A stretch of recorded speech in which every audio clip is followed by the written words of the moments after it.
It's okay. I remember what we talked about. Something about a bear. It probably won't be that bad. Okay, let's do this.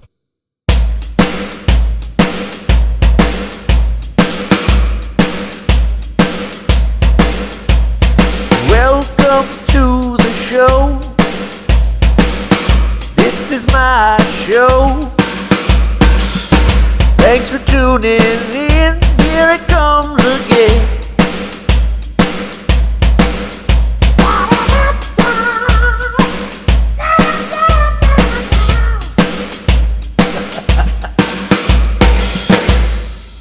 Hello, hello, hello, hello. Hello. Hello. We are here today to talk with JD. JD Schmidt. Sorry. Don't say sorry. Okay, so I'm going to start with what I did with Josh and David the other day. Mm-hmm. So let's say what your age is and what you do for a living. Okay. I'm JD Schmidt. I am 40 years old as of June 28th. I'm feeling it, especially around the midsection. It's coming, dude. Honestly, I'm kind of lucky. Like you've been dealing with the back pain and stuff, and I'm starting to feel a lot of that right now. Like I've got this ongoing back right. Yeah, my right side on my back, and then today it's my neck. Yeah. Yesterday and today was my neck. Yeah. It's getting worse. I've reached a point in life where like I'm walking. I'm doing something that every normal human does every day of their life. I'm walking, and I'm just all of a sudden, ow, my fucking. Yeah. What did I do? Just walked. Yeah. That's all. That's terrible. Age. No one gets out alive. Okay, so occupation. I am a large format sound system designer. What's that? What's a typical day?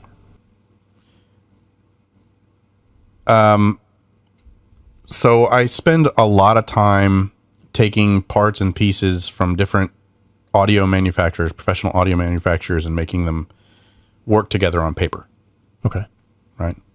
So, brand X's speakers and brand Y's amplifiers and brand Z's touch panels, controller thingies or whatever, and all the bits and pieces in between. And I draw that system out on paper and hand it to an architect, who then hands it to an integrator contractor who specializes in those systems to actually build it in reality. Okay. Yeah. So would that be are you more the engineer person? Okay. Yeah, I am not an engineer. I am not licensed as an engineer, but I engineer those systems. It's an engineering task. Correct. Cool. Yeah. It's a lot of drawing involved, a lot of lines. Yeah, it's fun. I like it. I did some drawing today too. Oh yeah, on the iPad. That was fun. Yeah. No, it wasn't. It wasn't that fun, but it's a more fun part of my job. Do you have to do a lot of ad hoc, like, oh shit, the site conditions are different than what's on paper or what was expected, so now we have to... Yeah, especially with renovations, obviously, but new buildings, there'll be things that were not drawn in properly, or you want to get from here to there, and there's no physical possible way for that to happen, and that just happened to fall through the cracks. So that could be bad enough for an engineer to have to rework something, but it also could be just something that we could do in the field, work around something really easy. Yeah. But yeah, very nice. I do more of, at least what I'm doing now is more of the in-wall carrier type dimensions that actually hold the fixture outside of the wall. So drawing those things to help the guys with kind of seeing how it's put together. If you're not familiar with it, you have a metal carrier, so two legs that bolt into the floor, and then there's something that connects those two legs together, and then you have rods that would stick out, and then you put the wall up, and then those rods are what you attach your fixture to. So there's many situations like that for a water cooler, a urinal, stuff like that. Sinks. Yep. I felt like it was really helpful when I was starting to have something visually to look at, you know. So if I mess something up, it's kind of my own fault for not looking at the piece of paper. Yeah. And understanding how it works. A lot of guys don't do that, where you would want to learn why, not just do what this picture says to do, but why do I do that? Why is it done that way? You know, if you don't have that curiosity and want to know the next process, or why do we have to make sure this is done this way? Well, because 5 steps later, this could happen, you know, and then you learn that the hard way after the walls are up and painted and stuff like that. We'll generally take, like, our drawings are basic to the point of being brand agnostic, right? So like we specify certain brands of products and stuff like that, but at the end of the day, the systems are put together to where you should be able to replace bits and pieces of that. You need to find the product to match the task. Correct. And so we actually make integrators resubmit our own drawings to us. Like, they have to redraw it. Sure. And then resubmit it to us for approval before the job can go forward, so that we actually verify that they understand what we were trying to imply. Yeah, we do that as well. I'm not really part of that process. That's more of our office designer guy, where he'll get the drawings and then he'll start drawing everything in according to, you know, local codes and whatever else. And if he finds that there's a pier in the way here, a beam that's too deep here, and we have to sleeve through it, but we can't sleeve in that certain dimension and all this kind of stuff, you know, he has to redesign, and then he'll resubmit that back to the engineers for approval, just the same. Nice. Very nice. Very relatable. Yeah. Yeah, we are similar. We are similar humans. Yeah. different areas of that world, but yeah. That's sometimes the more cushy part of that world. If you come in when the air conditioner is on and yeah, fair enough. Is closer. Okay, in that sense, we are not similar. You have to suffer through all this bullshit we live start in. in the dirt. Yeah. But that's, you know, actually, I'm kind of given a hard time at work sometimes for not having. A lot of the guys come from that world, the contracting world. Sure. And, you know, I'm given a little bit of a hard time because I come from more the academic side of it, you know, learning the math and how sound works and all this stuff, and electricity, and which is I feel like that's a key part for sure. It's two pieces. Maybe it's because I feel that same way with engineers that don't have any field experience at all, except for just walking out there one time and someone saying, you know, like, this is what you're drawing. Right. You know, that's what it seems like sometimes. Yeah. I really appreciate talking to somebody that has had experience on both sides, that I feel like they care more too, because they understand the struggles in the field of putting things together and working around this, and not having to solve all the problems on your own, or you know, no one wants to be. You don't want people coming back to you and telling you that it doesn't work either. So right. I mean, why not think about it and get it right in the first time? Yeah, we don't like to look like idiots. Yeah. So, I mean, and there is. Why did you give us this paper, idiot? But there is, like, it's a liability though for a lot of engineering stuff, especially you know, structural, and oh yeah, that's huge liability. Oh yeah, if like building collapses or our wall falls down or something crazy, I mean that's huge. Oh yeah, I mean we do a lot of stadiums and stuff, and I mean we're hanging hundreds and hundreds of pounds of speakers above people's heads, and when we have an in-house engineer who puts her stamp on things for that. But yeah, we have that kind of insurance. We're totally liable if somebody gets smushed, and it's directly because we did not calculate the load correctly. I think we share the liability with the integrator because they're supposed to re-engineer everything, but yeah, we'll get the shit suit out of us. Yeah, that's crazy. Yeah. Thankfully, it's never happened. I work for a company. It's never happened But people don't think about that kind of stuff with cost and liability. That's just like people asking me to change out water heaters, or you know, doing some side work or whatever. You know, a lot of that stuff has to be permitted, permit. Permitted.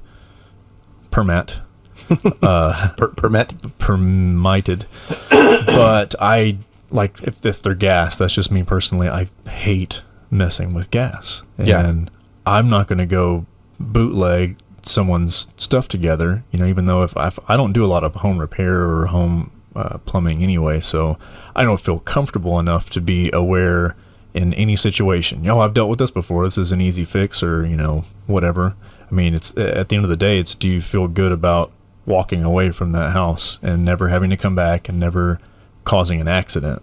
Like Right. if you didn't hook something up right, the exhaust or whatever from the water heater, and you kill everyone with carbon monoxide. I mean, that's on you, man. That's TXU knows those pains. that's a lot of liability. Yeah. I don't know, man. I think you should call somebody with a license or permit for that covers everything. They've got insurance.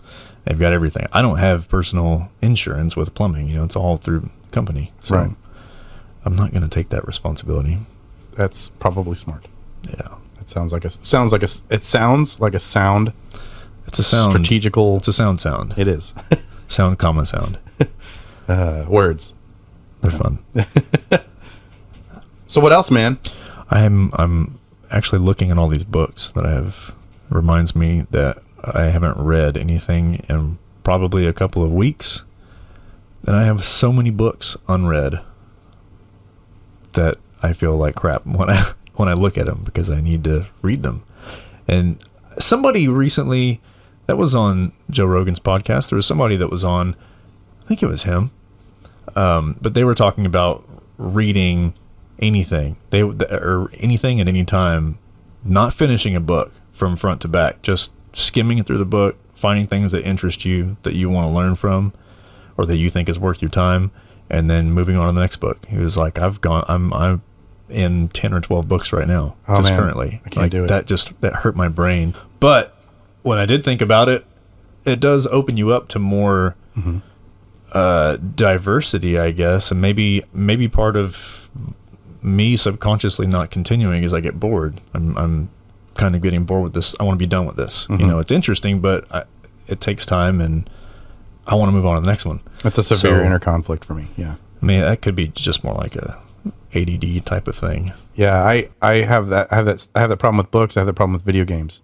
I can fucking despise a video game. I hate it. But if I get far enough into it, I have to finish. If I don't finish, I feel like there's just something wrong with the universe, wow. It like destroys my mind. And, and reading's kind of the same way. Like I almost dread picking up a new book because I like reading a lot. But I'll get into a book, and even if I don't like it, it's like, I've got to finish this. Or there's this sense of, I have not completed. I've invested this much into it. I have to finish. It's really annoying. I should learn how to, cherry pick what I want. Yeah. I mean, that would probably mean me keeping a lot more textbook style literature around.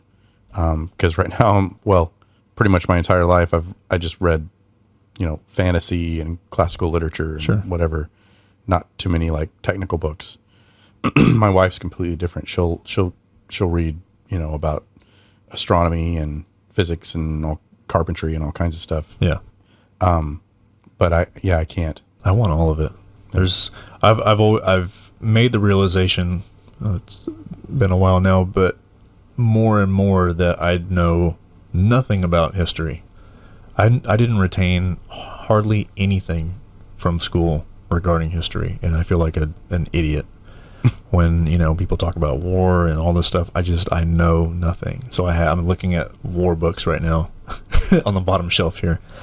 I have the Civil War and World War II. I think I have another one somewhere, but I want to dive into these things at some point, but that's something I wouldn't want to be deterred from. I would want to keep, definitely sink my teeth into that and try to absorb everything. Wikipedia, man. People are going to hate me for saying that. People, anybody with any sort of academic background, especially, Wikipedia is not a source. It's not a legitimate source. It totally is a legitimate sourse. It just depends on who edited it last. That's true, right? So there's this potential for misinformation. But I've been using Wikipedia for quite a while, just to kind of as in that exercise, just to cherry pick, sort of oh, what the hell is this guy talking about, or something that somebody said to me and I didn't know nothing about, and I'm kind of curious. Wikipedia, my brain is filled with a basic foundation of knowledge. And it hasn't yet led me astray. I haven't yet come across an article where I then regurgitate this knowledge and somebody's like, that's completely false. Right. Either that or no one's ever called me out on it. I was about to say that. Maybe no one had the balls to say, hey, I don't think that's right. Yeah. But no, I got you. Yeah. It's been very useful at times. Like the other day, I had a friend post about this guy. I can't remember his name, but it was a dude talking about a dude, I guess, who was alive right around the American Revolution. And one of his famous quotes was, "There's nothing more ridiculous than an American declaring their independence and equality, independence, and equality for all men, and then in one hand holding a whip over a slave." Right, exactly. Yeah. And I started Wikipediaing this guy. So I'd never heard of him before. And he did say those things and was considered actually a forward thinker of his time. He lived in Europe or whatever. But he also had this weird wife training program where he would drop hot wax on potential wives. And if they flipped out about it, he's like, well, they're no good. So, I guess there's kind of, you got to take the good and the bad with everything, because he's not wrong, right? Like that statement, that quote is not wrong at all. But you probably shouldn't drop hot wax on somebody to determine whether or not they'd be a good wife. Yeah. Wow. She can't even take hot wax. Yeah. Kind of weird. Be gone, peasant. I mean, different time. It was a different time. Yeah. No judgment. How do you enjoy this hot wax? Yeah. If she floats, she's made of wood. She's a witch. Maybe that's what he was looking for. A witch could take that. Possible. Just trying to find a witch. No. Seal that bitch up in wax. Got a wife forever? Yeah. I don't know. I don't even know what I just said. What I just said made no sense. I wish I had something floating above my head at all times that could just slap the shit out of me anytime I said something really obnoxious and stupid. Or I might learn to not do it every now and then. What if you had a horn that you wore on your shoulder, like a clown or something? It's almost considered like an edit undo situation, Like you say something dumb, it's like, oh, turn it into a joke somehow. And squirt water in their eye. Yep. Oh my God. Yes. That would probably be useful for a number of people. Uh-oh. What was that? Have you been alerted? No. Oh. Okay, good. Well, I'll edit this out. That was my father. Faja. Faja. You're a farger? What's a burger? Oh, your father. Father. Oh my God. So after you totally got my hashtag on WhatsApp today, I had to look up that scene on the Wikipedia I video. kind of wanted to watch that myself. Oh my God. I can't believe you got it. Because I literally was I even misspelled it the first time. I fucked it up. I don't know what I was thinking. I knew what you were talking about. Yeah. Amazing. That was like Men in Black the other day I was thinking about. I have no idea how many times I've seen that. When it came out, I would come home from school and it would just be maybe on in the background or something, and I'm just drawing or trying to run through homework really quick or whatever. So I'm just so familiar with that movie just from that one time period, because I watched it a million times or whatever it was, and then just probably didn't watch it for 7-8 years, And then the next time I saw it, it's like I'd never stopped watching it. I knew everything that was going to happen. It's just I don't know. It's not always like that. I feel like some movies that I've only seen a couple of times are actually somehow ingrained.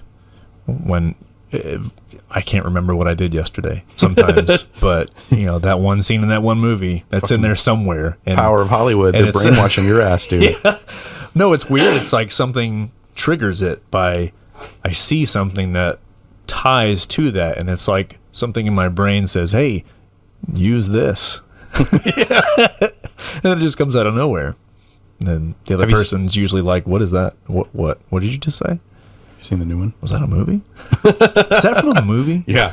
No, oh my God. Like the amount of the shit that comes out of my mouth that is actually quotes from movies. I don't even think I'm a real person sometimes. Like I just am. It's like, what are you, some sort of ad? Yeah. Sponsored by I'm like a marketing scheme. whatever. I'm duly programmed by those people over in the West. Whoever's pumping out that audio and video. Yeah. Have you seen the new one? I have not. Have you seen it? I have not. I have not. It has Thor in it, right? It does. Yeah. He will forever be known as Thor. Yeah, he's Thor. Sorry, dude. You're Thor. You don't have a name. You're that Thor guy. Yeah. I follow you on Instagram, but I don't know your name. Just scroll down and look. There's Thor. There's Thor in that one movie. He's still worthy. This drink is good. Yeah. Another. I want to do that. Somewhere. I want to do that, and I want to toss a drink in somebody's face at some point in my life. I don't know why. It's such a mean thing to do. That is such a mean thing to do. Like, you should never, ever do that. But I have this... Ruthless. It's fucking Hollywood programming me. I've seen so many movies now where somebody just goes, fuck you, you know? Splash in the face. Yeah, and I don't even drink. It'll be like a fucking glass of milk. Which might be worse. Ah, now you have milk all over you.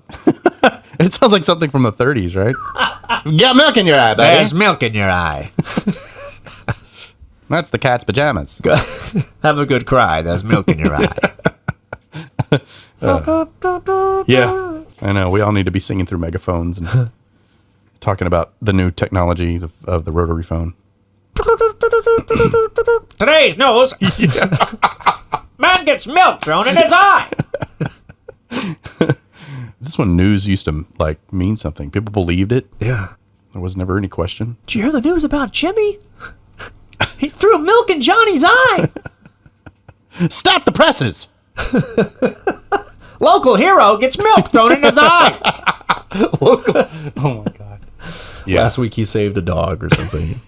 This week it's milk in the eye. Poor Johnny. Oh my God. Anyway. What else are we going to talk about? We're going to talk about, reincarnation? The music It was scene? all sorts of stuff. Yeah, you have a giant Lots list. of options. Yeah. It's a general list of anything. Yeah. Well, let's talk about the music scene. That piqued my interest. I like the music scene. Okay. Specifically local music scene. Local music scene. Sure. Or any music scene, really. Okay. I mean, And let's go. all right. So The local music scene. So you're like, I haven't actually been in this music scene really in a while, but you're in it quite a bit, quite extensively, right? Not really. Not recently. Really? I haven't played a whole lot of shows in the past really 2 years or so, 2 or 3 years. But some, Some. yeah, Yes. more than me. I played one in the past 2 years. Okay. Yeah. Well, there you go. Yeah.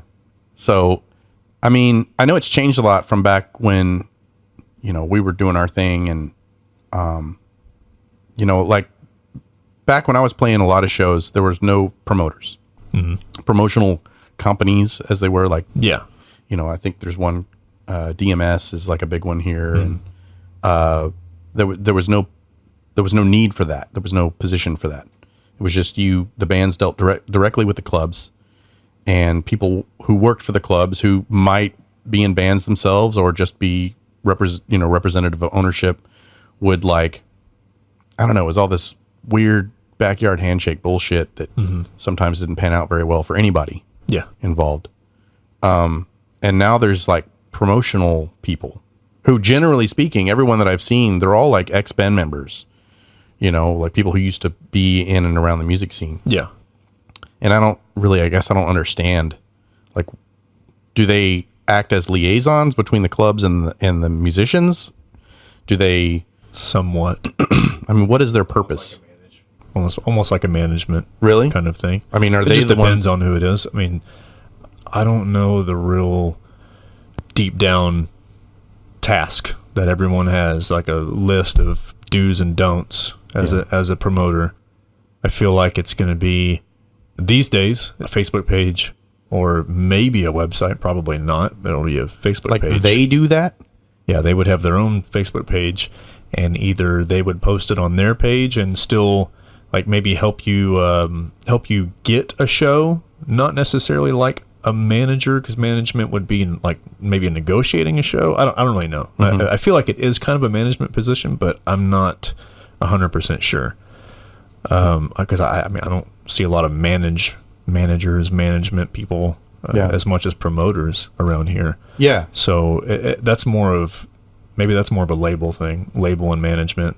Yeah. And then local is just a promoter for the most part. As far as my understanding goes, which is not great, but for like national acts, people who are like going across state lines to play shows, management and booking are like separate entities, and management does shit like, like they negotiate for you. So they're like, getting your guarantees if you're going to have one, they're going to make sure that you're set up with. Oh, if you're doing hotels or any kind of all weird that stuff. Yeah. Yeah. Other stuff. And for local promoters, I guess I don't know like what the deal is. Like if they're, because used to everyone swore by flyers, right? Everyone was like, oh, if you want to play a show, you've got to go pass out 4,000 pieces of paper that somebody's just going to throw away or get pissed off at you for leaving on their car or whatever. Yeah. And I don't know, personally, I never really saw a ton of value in that exercise, but it was the only thing you could do. Right. It's the only thing you could do. And I guess, I don't know if the promoters like took over that role, like where now they're the flyer, they're the ones going to the clubs. I always had like a big problem with the way, well, especially in metal and rock, like the way it worked, because I feel like you go to other genres like country and jazz and, blues, whatever, and you're looking at musicians who aren't like well-known people. They're decent and what they do is great, but they get paid for the work that they do. They spend 45 minutes at a show plus set up and tear down, and they're not jumping around on stage like it's not a trapeze act, and they don't have to like buddy with every single person they meet. They're just doing a job and they're doing what they do, and they get guaranteed pay, for the most part, and for however much it is. And it's usually, it's like back when we were playing a bunch of shows, you were lucky to get paid if, at all. And everyone expected you to just pull tons of people to the club. I felt like the clubs like really took advantage of the musicians because they were relying on the musicians for promoting their business. And generally speaking, the venues weren't like top notch. It's not like you walk into a venue, you're like, wow, I could eat off this floor. Yeah. This is the cleanest place I've ever been. Right, never once, and it's like, then, there's this whole idea. You've got to show up at like 5 o'clock in the afternoon. You've got to fucking hang there and be cool to everybody. And, God forbid you be a human and really have a problem with somebody acting like a drunk asshole. And then, you might not get paid. You got to be there for hours, and you got to practice for hours to be there. And then there's the physical labor of getting your shit there, setting it up, and then doing all that in a timely fashion and tearing it down. Here's $35 to split between you guys. Your fucking 7 band members. That should more than cover your gas, buddy. I know. It was so frustrating. I always felt like it's a pleasure to play on stage, man. You should cherish it. Yeah. I mean, hey, man, to a degree, I totally get that. Not everyone can do it, and it's a good thing to be able to do that, to be able to express yourself, get on stage and do your thing. And I guess I could definitely see people just abusing that by expecting too much or whatever, just doing it for the wrong reasons. No one likes a diva or rock star or anything like that, but you don't want to be felt taken advantage of. Do you want to do your thing? It's not like you don't want the venue to make money. You don't want anyone to make money. You just want everyone to be happy and do your thing. Right. That's basically what it is. That's what it should be. Nobody's doing it for charity. But it's, reasons. right. Yeah, because hopefully the venue's going to make their money, and if they don't, and the band didn't bring as many as they wanted, then I mean, well, you can't win every time. But that's the thing is like I feel like, okay, so it's like supposed to be modeled after this idea that, you know, these little local bands who nobody's ever heard of, and they're cutting their teeth and they're working on their material, are expected to provide or provide for themselves a business model that emulates big national acts. Mm-hmm. And the thing that big national acts have behind them is usually money and people who are going to show up to the show. I mean, there are people who go see bands like national acts who fucking hate them, but they go to the shows anyway.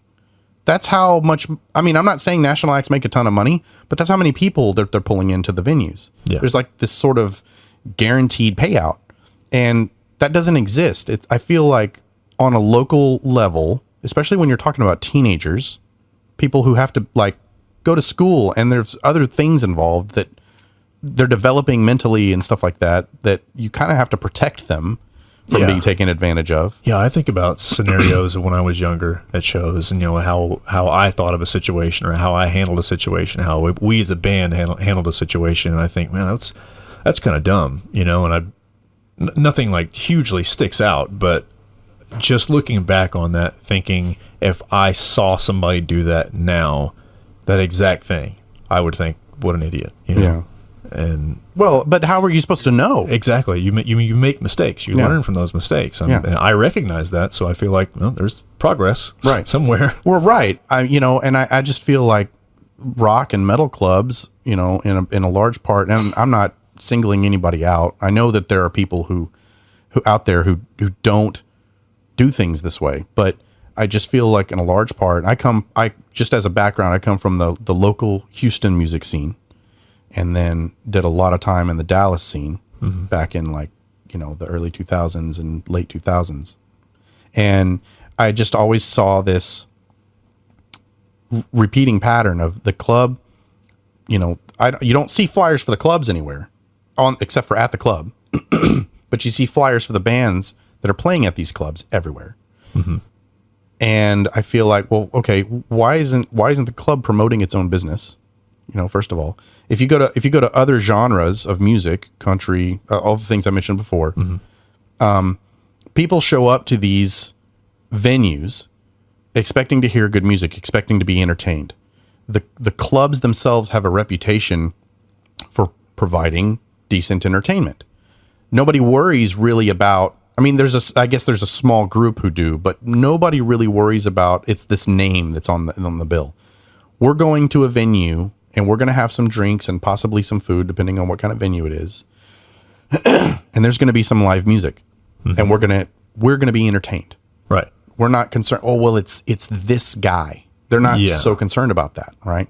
And I understand it's hard for me for that mindset, because I'm so used to concentrating on who it is.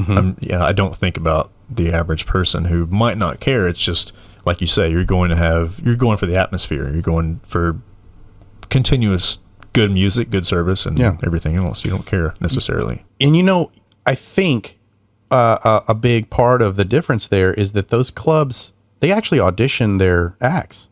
Like you have to show up, or they pay attention to a demo or a CD of some sort or whatever. They have like new band nights or new act nights or whatever, open mic nights, that kind of thing. Yeah, and they'll nab people from that crowd.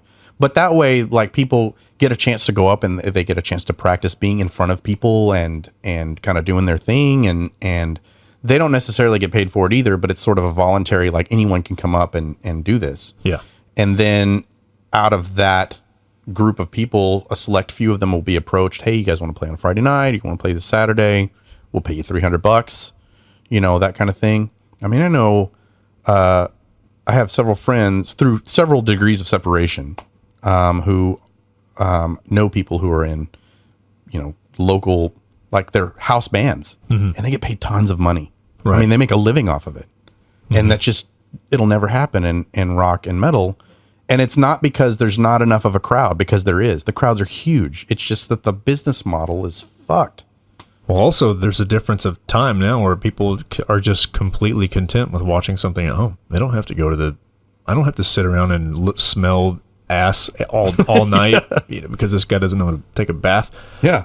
Just to watch this band, I can watch them on my phone. I can watch them on the TV tomorrow, or fucking suffer hearing loss and all kinds of shit. Yeah. I mean, I get it. I totally get it. It's because of the instant access, the easy access. You don't feel as guilty because, well, I still watched. I still enjoyed it, but I wasn't physically there. Right. So I think that has a lot to do with attendance locally now as well. And then just all in bigger bands coming in through tours, playing on a Tuesday or Wednesday. No one wants to go out at that point. Gotta get up too early. Yeah. I always had this pipe dream of like running a venue and putting a really like decent sound system in it and doing what all these other guys are doing, where like, you have like an open mic night and you audition people and you guarantee them a certain amount of money and you just build a reputation for being a venue that's clean, it's safe, like people aren't getting, fucking felt up in the bathrooms and in the hallways and shit. And you're not going to get like a billion flyers under your windshield on a rainy night or whatever. Because you have parking lot security. Well, hey, yeah, whatever. Get that flyer out of there. You You with the 30 flyers. Yeah. Yeah. So, I don't know. I guess it's a pipe dream. I don't know if it would actually work, but I think it would be a great experiment to see if you could change the way metal is sort of put out there. I feel like that's honestly a lot of the issue with musicians who are, and I'm not poo-pooing on them at all, but musicians who get famous just from their online presence. It's great. I think it's great, but there's sort of a disconnect there with reality. Like people don't understand, I think people don't understand after all these years that there's a lot of wizardry that goes into recording. Yeah. I mean, you can do take after take after take. I mean, eventually you're going to get a badass recording. Right. After so many takes. Some people, that's all they care about anyway is ultimately the audio. Yeah. It has to be perfect. It has to be perfect. Right. And I've done that as far as recording something, a video. I don't, the performance isn't that great. I'll do it a few times or whatever, whether it's 10 times, 20 times, whatever it takes. But I don't like miming things as much. A lot of people do that. If I do, it's going to be as accurate as possible. Right. That's the goal, at least, is it, it comes across, this is performed. I tried to play this, right. And I'll record a track. And if I don't get it, almost right all the way through, then I feel like I cheated it anyway. Well, and there's no judge. Don't get me wrong. I'm not like trying to cast judgment on somebody. No, I got you. Yeah. But going to see someone do their art live. Yeah. There's something about that cannot be reproduced through a screen. Yes. Right? Sure. There's all kinds of physics that go into that. Like your people next to you, right. too. Exactly. You feed off of that. Just That's like right. watching a movie in the theater if someone's not being a jackass. Yeah. People we're social animals. When we get together, something special happens. We share, even if you hate everybody, you're sharing something that you cannot share otherwise, that you can't experience otherwise. Yeah. And just personally, being a tradesman in large format sound systems, you can't, headphones are great. Earbuds and really expensive home hi-fi speakers are great. It is not the same. There is a tactile, like feedback that you get from being in front of a stage with a crowd in front of large speakers, assuming that they've been tuned properly and there's a good, a decently talented person behind the board. There is an experience there that you can't get otherwise. Yeah.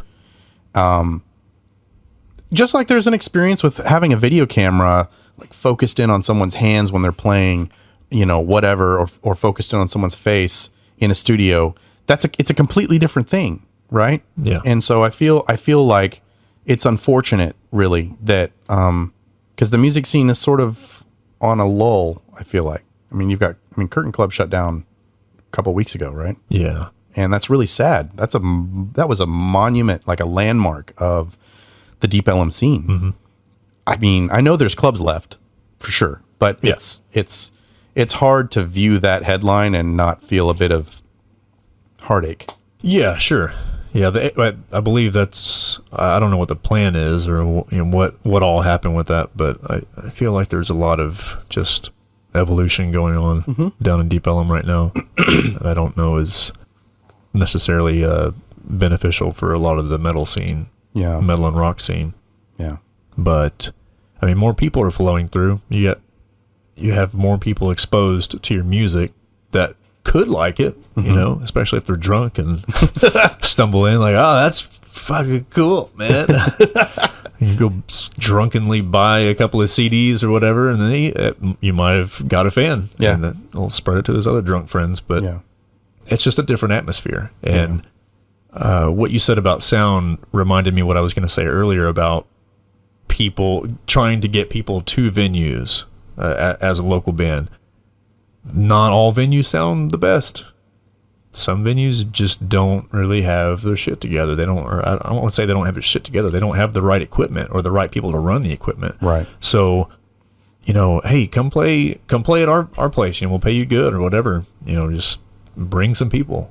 But nobody wants to go listen, right? Because it doesn't sound that good, right?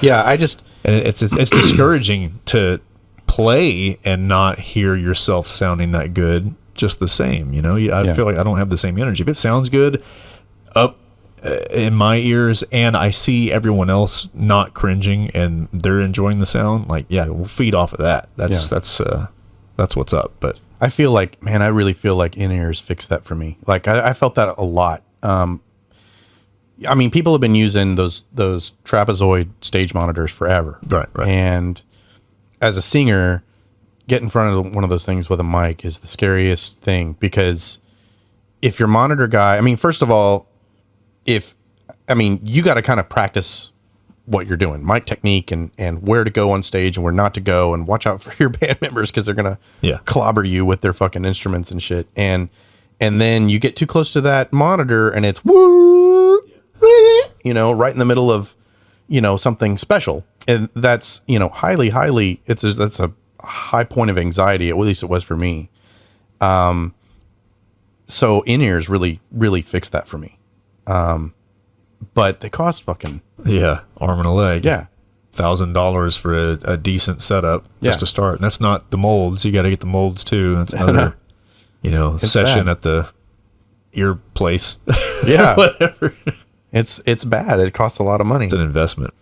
I mean, it's a worthy investment, but if you're not playing shows all the time, like, I can't justify it. I don't play enough. Well, exactly. And even if you are playing shows, if you're not making any money because the clubs aren't paying you because you know, I mean, dude, how am I supposed to go to like Oklahoma City where no one knows who the fuck I am and pull 35 people to a show? How am I supposed to do that? Everybody's like, well, you got to promote yourself, man. You got to go out there 3 weeks early and hang out with some locals on the weekend, what buddy. Fucking planet do you live on where you think that some high schooler in Dallas, Texas is going to run his ass up to Oklahoma City, going to get permission from his mom to drive up to Oklahoma City, not get mugged while he's up there, to flyer for a show 3 weeks from then, and then go back? You know, I mean, it's unrealistic. I feel like the business model is flawed. You know? Yeah. Oh, well, at least there is, just like I said before, easier access now with promoting. But just the same, the people that are looking at Facebook, I don't know. I'm trying to have a ratio of people paying attention to Facebook versus people that actually go out and do something, because they're stuck on Facebook, so they're not likely going to be going somewhere and enjoying a show. I actually think that Facebook, like online promotion, is way more effective than going to a parking lot and putting. Yeah. Now that's what I mean. Nowadays, you can promote too much, but you're still probably going to get more than you would. You know, you might get people that hate you because you're promoting too much, but you'll still pull in more than what you likely will strolling the parking lot, even though you might make one really good connection with somebody that appreciates your hustle. But the overall pull, you know, word of mouth is great. Why not do both? Why not just kill the shit on Facebook and then go out there and try to make a couple of personal connections too? I mean, that's a little extra. Yeah. But if you can just fucking click, you know, and that's taken care of, then you've got some time. You can go out there and do a little bit of legwork. Fucking art to that too. Yeah. The whole online promotion. Unless you're a very awkward individual, then maybe you don't walk up to strangers in the parking lot. Hi. Hi, You want to listen to my band? Real good. would you like a CD? You like some metal? Yeah. Hey man, what do you listen to? I know. Yeah. Those guys. So like those metal dudes, like there's an entire subgroup, right? That are like the fucking Zach Wilde and Yeah. Sleeveless Everything and just fucking Dud it out. gonna come listen to my fucking armpit hair. It's like well, you know what I'm talking about. It like they have Yeah, because the sleeves are cut off so you can see the hair just flying out. it's like yeah. I mean, there's a group, there's a social group there that will respond really well to that. But generally speaking, people on the street that you just walk up to, and that's what we used to do, right? We used to walk down the street in Deep Ellum. I remember they used to block off the streets. That fucking place would be packed. Yeah. And we'd walk down the street and you'd have those little cheap CDRs or that you 3 songs or whatever. Yep. And you just hand them shit bitches out. Hit people in the head with them. Did not matter what they looked like. Didn't matter where they were going, where they were coming from. Doing the Lord's work. Yeah. And Passing it out. you knew that 99% of those fucking things were going in the trash. Yeah. But you were hoping you would net, a few people for your next performance. Yeah. And it just, fuck, that is so inefficient, dude. The amount of money, I can't imagine if I went back and I could actually tally up the amount of money I spent on CDRs and flyers. And I know it doesn't sound like it's a lot, but over the course of 15 years worth of Yeah. I hesitate to call it musical career, but like This musical hobby. yeah, it's a little discouraging. And I feel like honestly, the whole online presence thing, if I had to make a guess, I feel like the future of metal in particular is not in live performance anymore. Oh, yeah. No, I mean, it may be for the big boys. I can see that. Yeah. But I feel like it's going to be, do you remember that, that video by Michael Jackson. Between the Buried and Me, That's it. where they're in the studio and it's just them jamming in the studio. It's a music video. It's a legit music video, but it's just different camera angles and it's a one-shot performance of them Right. in their studio. Yeah. And they've got a crowd around them and stuff. I feel like that's just okay. It's okay for people. I feel like younger people do want to still go out and watch someone do something live. yeah. And that also might be because they want to film something. They want to show other people that they were out. They want to show them what they've done. They're like And trying maybe to, they don't like the music that much. they're looking for like validation. Yeah. That could be part of it too. Yeah. I mean, and that's okay. It is okay because you might be exposed to good stuff anyway and realize that this is worth my time. This is, and totally forget about the whole initial, purpose you went out. Yeah. I think it's great for the bands too, because if you can set up, like, imagine a world where shows you didn't go to a club and had to deal with everything that entailed, but you invited people to your studio, your practice space, whatever, and you like literally it's all you did was vacuum a little bit and maybe wipe the fucking pot ash off of everything and dressed up a little bit, but you're in the exact same spot that you would stand during rehearsal. Your equipment is exactly as it would be otherwise. You've been practicing in this exact environment, sans the people, for however long. I mean, imagine the level of performance that you would get out of musicians if they were comfortable like that. Yeah. Versus, pack up your shit, get out your touring rig, try not to break anything, don't shower for 8 weeks, and fucking, whatever. And don't get me wrong, I've never really been on a tour, and I've always wanted to go. But I've also seen the videos. I know what happens. Yeah. It's not. Yeah. If you know yourself well enough and you know who you're going out with, Yeah. I'm sure you could foresee some potential issues or whatever. Stuck in a van human beings are social creatures, but you To an shove extent. them. Yeah. You shove them in a sardine can for 3 weeks. They're not going to come out like just happy about it. Well, I mean, that's the same with living with somebody, for the first time, you've never lived with them before, getting a roommate. You see how people really are when you live with them, and you're doing it in this tiny scale of a, of a vehicle that you can't just Without all the amenities. You can't just walk out of Yeah. at any time. It's like you with your roommate. Your roommate stinks. You can go Go take a fucking shower. It's over there. You stinky You bitch. fucking wipe your ass a little bit better, please. Wipe it a little bit. But you're in a van with dudes, and there's this level of understanding, like, okay, this guy smells like fucking This dude, like spit and onions. this dude's just gonna fart every 5 seconds. Yeah, and you got to be okay with it. And that's fine. I'm okay with that. I feel like, you see a lot of, and especially in metal, you see a lot of dudes who kind of, they quit. They're just done. And it's that's the reason, because they're forced to be in a fucking sardine can with a bunch of people. There's a lot of pressure, and a lot of the ugly comes out when you're in that situation. You're at home and people have got their own place, and you're not really having to deal with the fact that they can't pay their bills and they're not real great with money. And, they get in situations where, like, fucking one girl shows them attention, and all of a sudden they're like, shooting up heroin and shit. And it's like, and then you get out on the road and people just lose their fucking cool. Yeah. They got no chill. And the fucking demons come out. And I'm sure there's a lot of shit behind that. I'm not trying to pass judgment on anybody, because I know that there's depression and there's this adrenaline thing that sort of lowers the bar for standard of life, Sure. I've heard of so many people who say they get depressed when they get back from tour because, you get on stage in front of a bunch of people and there's an adrenaline thing going. Adrenaline rush. And then you come down from that and it's like you want to kill yourself. You're a junkie. Yeah. And then imagine coming home and you got to go back to your fucking job in a warehouse somewhere. And I mean, I've never been there, so I can't imagine. But I've got a lot of respect for dudes who keep their shit together in that situation. That's the mental Olympics. Yeah. Has to be. Yeah, for real. And, I don't know, people like to glorify that stuff a lot, and I'm one of them, I have been. I'm getting to an age now where I kind of could give a shit about meeting people and forming relationships, but, 40. Hey! 40. I'm Fuck dead, it. everybody. Fuck it.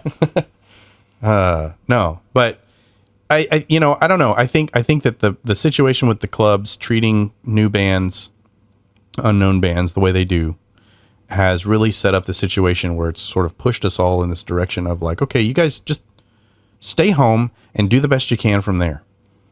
And now we've got shit like Bandcamp, and YouTube pays a little bit, and we've got streaming services, and people can now, good music equipment is now cheap enough where you can get a decent home recording rig and make a damn good album. Yeah. And I mean, if you've got enough stick-to-itiveness, you can kind of control your little world from your bedroom. And unfortunately, that's going to mean that there's no, at some point, the slippery slope is that at some point there's no local live outlet for metal fans, which sucks. But hey, that's what happens when you fucking take advantage of an entire group of fucking people. Of young people and people who really all they care about is they just want to be on stage. I remember when I was in school, middle school and high school, like the only thing I ever thought about was getting on stage. I want to be on stage, man. I want to play tunes, fucking metal, and I glorified all that big rock star bullshit. But at the end of the day, that's really what I want to do. I want to play music, and I just wanted to do it in front of people and share it with people. And over the course of, being in a couple of music scenes and dealing with all that shit, it's like, it's a little discouraging to deal with the clubs and the scene and whatever.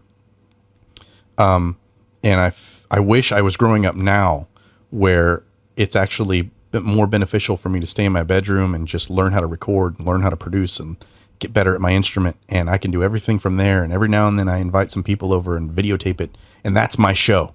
Right. And that's what launches my career.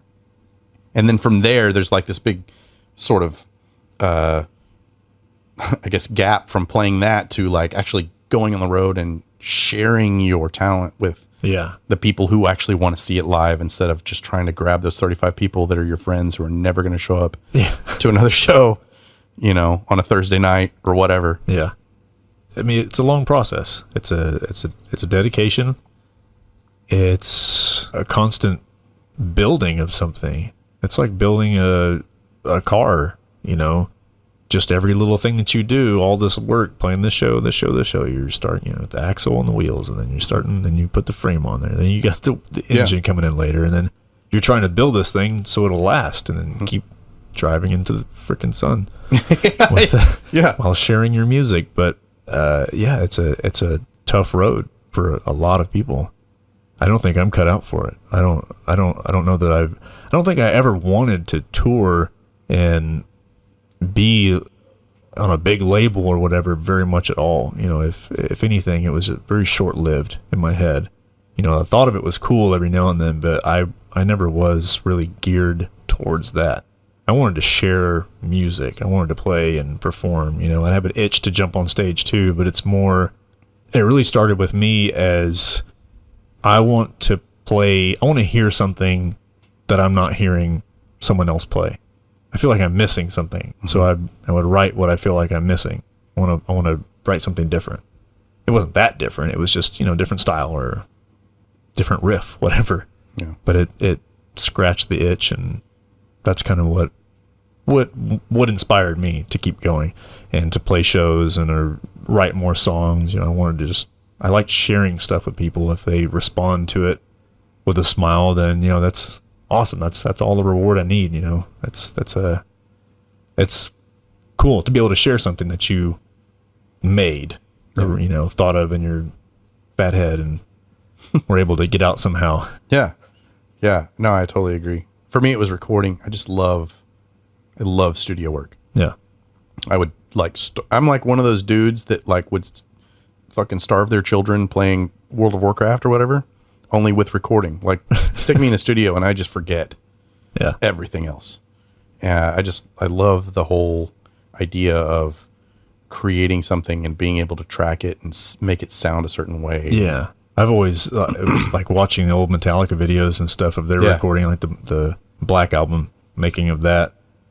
Just the thought of being able to sit in a studio to write stuff at that point, really truly collaborate and not necessarily feel rushed, but you still have some sort of time frame, that you want to get through, but being able to have that ability to just maybe walk in the studio, whatever time in the morning, and then work on it for 8-10 hours, if you're really into it, and then stop for some food and then come back later and listen, and then maybe run into the rest of the night with it. That would be so cool to be able to just have a lot of access constantly with all of your buddies, you know. And I would totally love 24/7 access. Yeah, you got a nice setup here. I mean, I would love to do that. Being able to I would say I don't have a house that's I've got 2 kids, and so it's me and my wife and my 2 kids, and we live in a 3-bedroom house. There's no room. I've got an office, and it's got some studio set up to it, but it's not really yet to the point where I can do that, where I can wake up in the morning on a Saturday or whatever and just I'm gonna go play some guitar and whatever, and close myself in and just forget about the rest of the world. I would love to do that. I would really love, it's like my end goal to have a home on some property that's sort of away from noise. Yeah, far away enough. Maybe not too secluded, but I want sewer and city water, and internet, high-speed internet. But it's like I can't hear fucking car horns and shit out my window. And I would love to have my house, and either in that house or even on a separate, a little separate building or something. Sure, just outside shack. Exactly. It's a place where I can walk in, and it's nice. It's got nice acoustic treatment, and it's got instruments available to me, and an easy way for me to plug in and record and do all that stuff. Would really an experiment. Yeah, I just love the idea of that.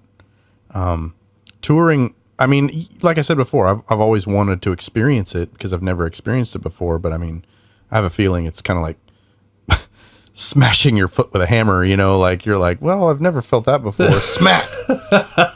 I'm good. Either you're a masochist or you're a normal person. Right.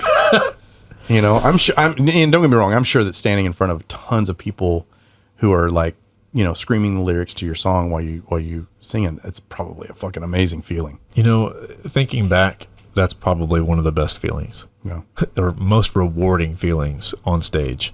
So that's why in one of the bands that I played in for a short time, there wasn't really any singing involved. I felt that I needed that.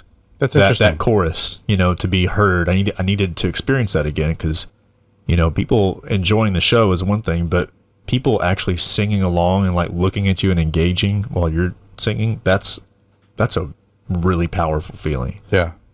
Yeah, it is. It really is part of the only reason I enjoy doing vocals live. Otherwise, I don't want to do it. Yeah. No, I don't feel totally like get it. I'm that great all the time where I can constantly produce, top-notch quality every show. So I was always self-conscious about that. Still am. Having someone sing with you, it kind of helps. It's like somebody holding me up, with under my arms, kind of helping keep me up so I don't fall. Yeah, so one time we were playing a show in Oklahoma in Lawton, Oklahoma, at a club called the Railhead, and Experience that one. yeah, it's a wonderful place. It's a wonderland of Great environment. yes, and for whatever reason, the locals really they were into it. They really liked it. They knew the music and they bought our shit, and I mean, it was way more profitable financially and otherwise to play Lawton than it was to play our hometown, because the club paid a little bit, and then people there were into it enough, and they were starved for real good music, live music enough that they were buying the merchandise and all kinds of stuff, and it was always a good trip and really fun. And I remember one time I was on stage, and the club was, I hesitate to say it was packed, but the front of the stage area was pretty packed. Yeah. People were really enjoying the show, and there was like a group of dudes there in a band called, what were they called? It was a Back to the Future logo. Sugar Booger. No, it was like the Living Booger Daylights or Dead by First Light. Dead by First Light, that's what it was. Oh. And Shout out to them. yeah, shout out to them. They were awesome, and they knew the lyrics to our songs. And I remember standing in front of stage and looking down, and there's just like these dudes like just screaming along with me. I mean, they were doing a better job than I was at singing my own song, and it was like pure joy. Goosebumps. Oh man, I can't even. And it wasn't that many people. It was like 50 people maybe. Yeah. And it was so. I see why the whole adrenaline thing, I see why people get really addicted to that. Yeah. Especially if you have that many people familiar with you and you're hearing it constantly. Oh, yeah. Every day. I couldn't imagine being on stage every other night in front of a crowd of 1,000 or more people and having them do that. Yeah. I would never. I mean, it's such an imbalance that I think would come along with that. Yeah. You get off stage and you're like, fuck everything else. Yeah. I mean, and it makes it sound like it's a good thing. It's not a good thing at all. Right. It's like that. That's like with actors and actresses, I guess, just all that attention, it really fucks with people's heads. Yeah. You can't enjoy the simple things without being on the lookout, or you being judged, you being videotaped or taken a picture of. I think I feel paranoid enough that like walking around my own house, that there's probably cameras somewhere here. Somebody has been in this house and put a camera somewhere, I don't, The NSA. like looking in a mirror and picturing somebody just looking at me through that mirror. I've always had that feeling. I don't know why. Sometimes I completely ignore it, but sometimes I feel like I'm in the Truman Show. Yeah. Where I'm just being observed at all times, and sometimes I'll just maybe turn around and like flip off the wall or something, like, and stop watching me. It's not, it's not honestly that far-fetched, really. Mm-hmm. I mean, I'm not trying to feed your paranoia or anything, but I mean, it's kind of like, it's probably worse when you have kids, because you don't know what your kids, like, especially once they're in school, you don't know what they're bringing home, and you don't know who they're talking to, and you don't know who they're hanging out with or what they're learning. I mean, we live in a different time than when I was a kid. Right. Yeah. Anything that you do and they tell a friend or something, Yeah. And people are so ultra sensitive about everything right now. Yeah. It's like, I mean, I've heard horror stories of people like losing their children just because, somebody spanked their kid and it's perceived as abuse, filtered through however many tellings of the story or whatever. And Yeah. I mean, God, dude, I couldn't imagine. I love my children, and you know, I don't abuse my children, but I couldn't imagine like my kid getting pissed off at me and mouthing off about it to one of his friends, and his friend tells his mom, and his mom's like, ultra don't touch your kids. Right. And she's like, call him the fucking whatever. That scares the shit out of me. You know what else scares the shit out of me is childcare. And it shouldn't, because there shouldn't be anything going on in a place where children are being taken care of. And you want to know, right? Of course. You want to be able to hold people accountable if they're abusing your children. But we now live in a time where there are, first of all, every single thing that we have is connected to the internet. Everything. If your camera, if you have security cameras and they're operating on a closed network, there is a way for somebody to break into that network and look through those cameras, right? So almost every single child care facility now has camera systems. And some of them go as far as having camera systems that you can just pop up on your phone. Anytime you want to. Anytime you want to, and look at what's going on. And I don't know why I shouldn't be scared of that, but that frightens the shit out of me. I feel like there's something bad that could happen. Right. I could see that from both sides. 100%. Because I would feel so much comfort knowing that I could watch. But yeah, if you flip the switch on that and think, well, someone else might be watching, like watching my kid, that's really odd. Right. You know, if it's a group of kids. Yeah. It's a little creepy. It is very creepy. And, you know, my wife, she doesn't do this anymore, but she was recently a nanny. She was a child care professional for all intents and purposes. And she was providing the service for some friends of ours. The husband of this couple is in AV like I am. Uh-huh. We know how small cameras can be and how small microphones can be and how well they can hide. I mean, you've seen the nanny cams and stuff that you hide the teddy bears and whatever. And, you know, of course, their daughter was like a part of our family. We would never do anything to fuck that up. Yeah. But there's always this thing in the back of your mind. It's like the toys that they sent with her and stuff like that. Is like, is there a camera in there? You know, that's a paranoid feeling, but it's a real possibility because I know. I mean, it's something I might do if I was at all doubtful about where I was sending my child. I might do something like that just to keep the honest. Right. But then you're not doing anything malicious. I mean, exactly. It's complete normal intent. Right. But you know, if you look at it from one different angle, it's like that. No, man, don't do that. Yeah. It's weird. It's really weird. Yeah. I don't know how we got here. I don't know.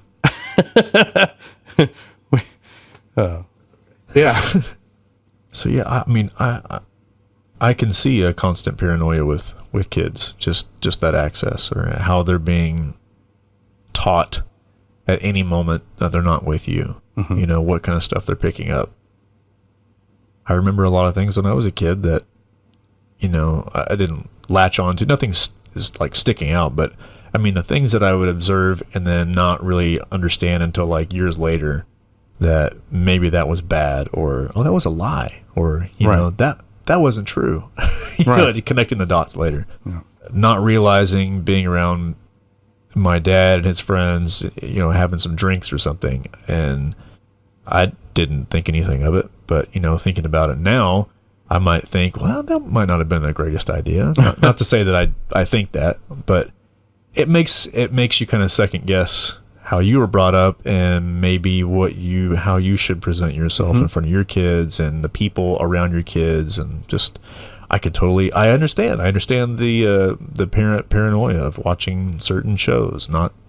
Don't go across the street, you know, I know they're 4 houses down, but you can't go over there. Right. You know, I don't want you going over there. And you just don't understand it when you're a kid. Yeah. I mean, there's plenty of situations I was in thinking back on it. It's like, I should not have been in that place at that time, you know? And the funny thing is, well, it's not really funny. It's just an interesting point is that people are different. And so even your children are not going to handle things exactly the way you handle them. you have to, there's a certain amount of like, well, whatever happens kind of mentality that comes into raising children. Sure. You know, like you do the best you can and you try and teach them and you try and control things, but there are just a lot of things that are not in your control. That's another human. Yeah. People are different. Yeah. You know? And you think about all the experiences you've had with other human beings where they've, like, going back to people who lose their shit in certain situations. Like a perfect example is I was at a friend's wedding. I was in a friend's wedding, and his new wife's brother was also a groomsman. And, you know, we did the whole traditional go to a strip club for the bachelor party thing. And I mean, this dude, like, just, he had to spend fucking $5,000, $6,000 at me. Wow. I mean, he was asking us all for money. I mean, he lost it. It's like he had never seen a naked girl. And I know for a fact he has. I've heard stories. But he was like, you know, he's this really hardcore, conservative Jesus guy. And by day, I guess. And we take him to a fucking strip club. And we're all like, oh, you know, let's buy a lap dance for the newlywed. And we're having fun. And it's naked girls. And it's whatever, you know. Yeah. This particular place served amazing food. And so we're eating a lot and drinking quite a bit and watching boobs, because I personally like boobs and everybody in the group liked boobs and they were close. And, you know, this guy, like, I don't know, he broke the fucking bank. I mean, he spent tons of money and was really trying to bank on getting one of these girls to, like, come home. We're like, dude, no, that's not what you want out of life. You have been bamboozled. Right. And it's not that I have like a ton of experience with strip clubs. Well, that's not true. I have some experience with strip clubs. But I feel like at an early age, I was exposed to some shit, and maybe that's why, like, to porn and whatever, that now that stuff's not a big deal to me. Okay, yeah. But then to this other guy, I mean, I see what you're getting. You know what I'm saying? Like, I mean, he if I don't know what his situation was, but there's no way he came out of that situation financially okay. Yeah. And we tried to take care of, I mean, the dude's a grown adult. He's at least as old as I am. And you know, we try to be like, hey dude, you need to chill. Like, it's not, I mean, we didn't just go buy 8 pounds of fucking Coke, and you know what I'm saying? Like, yeah, chill out. And he just wouldn't have it. He's like, my money, and can I have some more, please? And he was going to the ATM inside the strip club, which charges you $18 for, you know what I'm saying? And but it's like, as an example, it's like, how did he think that was okay? Like, yeah. How did he lose control? Where did we go wrong in the raising here? Exactly. Or something. Or not wrong, but just like, what is left out of his upbringing, right, that led to this moment? Or is it just the fact that that's just the way his personality, his hormonal makeup reacts to that situation? Sure. He just loses control. And the biggest fear I have with my children is, like, you don't know which way to go. It's like, well, do I just give no fucks and expose them to whatever at an early age so that they grow up really desensitized to it? Or is that actually directing them to be degenerates later in life, you know? Right. Like, what's That's the decision? That's a crapshoot, man. Yeah. Somebody that I knew would give their kid a sip of wine, like, I don't know, 12, 13 or something, like at dinner. Mm-hmm. It's not a glass. It's just, you know, hey, can I try it? You know, yeah. Right. It's grape juice, whatever, you know, fermented grape juice, whatever it is. So I thought, what better place to do it in the home, here in front of your family in a comfortable place, than, you know, at a stranger's house and you have too much, or you like it and you have more or something, you know? So I think that's a good thing, a good experience. But at the same time, you know, like you said, you might be opening a door to something that you don't want to be opening a door to. No. And, you know, that's sort of a weird situation too. My wife has recently been reading a book about how to deal with kids, because one of our kids is going into, like, I mean, he's 7 this year, so he's going into that stage of life where, sex and puberty and, penises and vaginas and boobs become way more important. Yes. And so she's reading this book basically that was recommended by her pediatrician, but she's reading this book basically about how people deal with this phenomenon in other places in the world. Specifically, the author of the book, I think, lived in Holland. I'm from Holland. Holland. Isn't that weird? I love gold.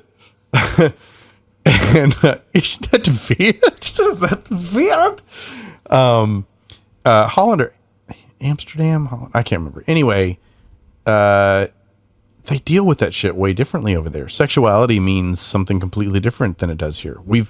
According to this book, as Americans, we've been really conditioned to be afraid of this kind of stuff and not want to talk about it. And, I know we live in a time where there's a ton of heightened sensitivity about gender and what that means and sexuality and so on and so forth. So there's guaranteed to be a sort of rocky conversation no matter who you're talking to about it. However, I find it interesting that in a lot of countries, for instance, when you go to the swimming pool, your kids are naked. They just shed their clothes and they run around naked. And it's not uncommon to see that. Right. And if somebody is being a creeper, the staff or whoever goes to that person and they're like, hey, man, fucking gross, get out of here. And the kids get to keep being naked together. Yeah. And so as they grow up, it's not a thing. Guys sleep over in this, and we're talking about, we're talking about heterosexuality here. But I think in other places nowadays, like any spectrum of sexuality is acceptable at a very early age. And it's sort of encouraged based on like what you're talking about. Like they would rather have that kind of stuff happen in a controlled environment where it's not being demonized and it's not made to be taboo. And it's sort of this ongoing progression. Sexuality is like a journey, not like you are a virgin and now you are not a virgin. And that is the whole definition. It's like, teenagers are invited over to spend the night at their significant other's houses by the parents because they know it's going to happen anyway. I mean, that was what I was striving for when I was, a hormonal teenager. I was trying to get laid. And so that's generally speaking, anybody in any spectrum of sexuality, that's what they want at that age because that's the way we're programmed. Yeah, that's just it's nature. physiological. Yeah. But in this country where it's like, no, God, no. And in other places in the world, they're like, well, it's going to happen. So if it's going to happen, let's make sure that nobody gets royally fucked. I mean, no pun intended by the situation.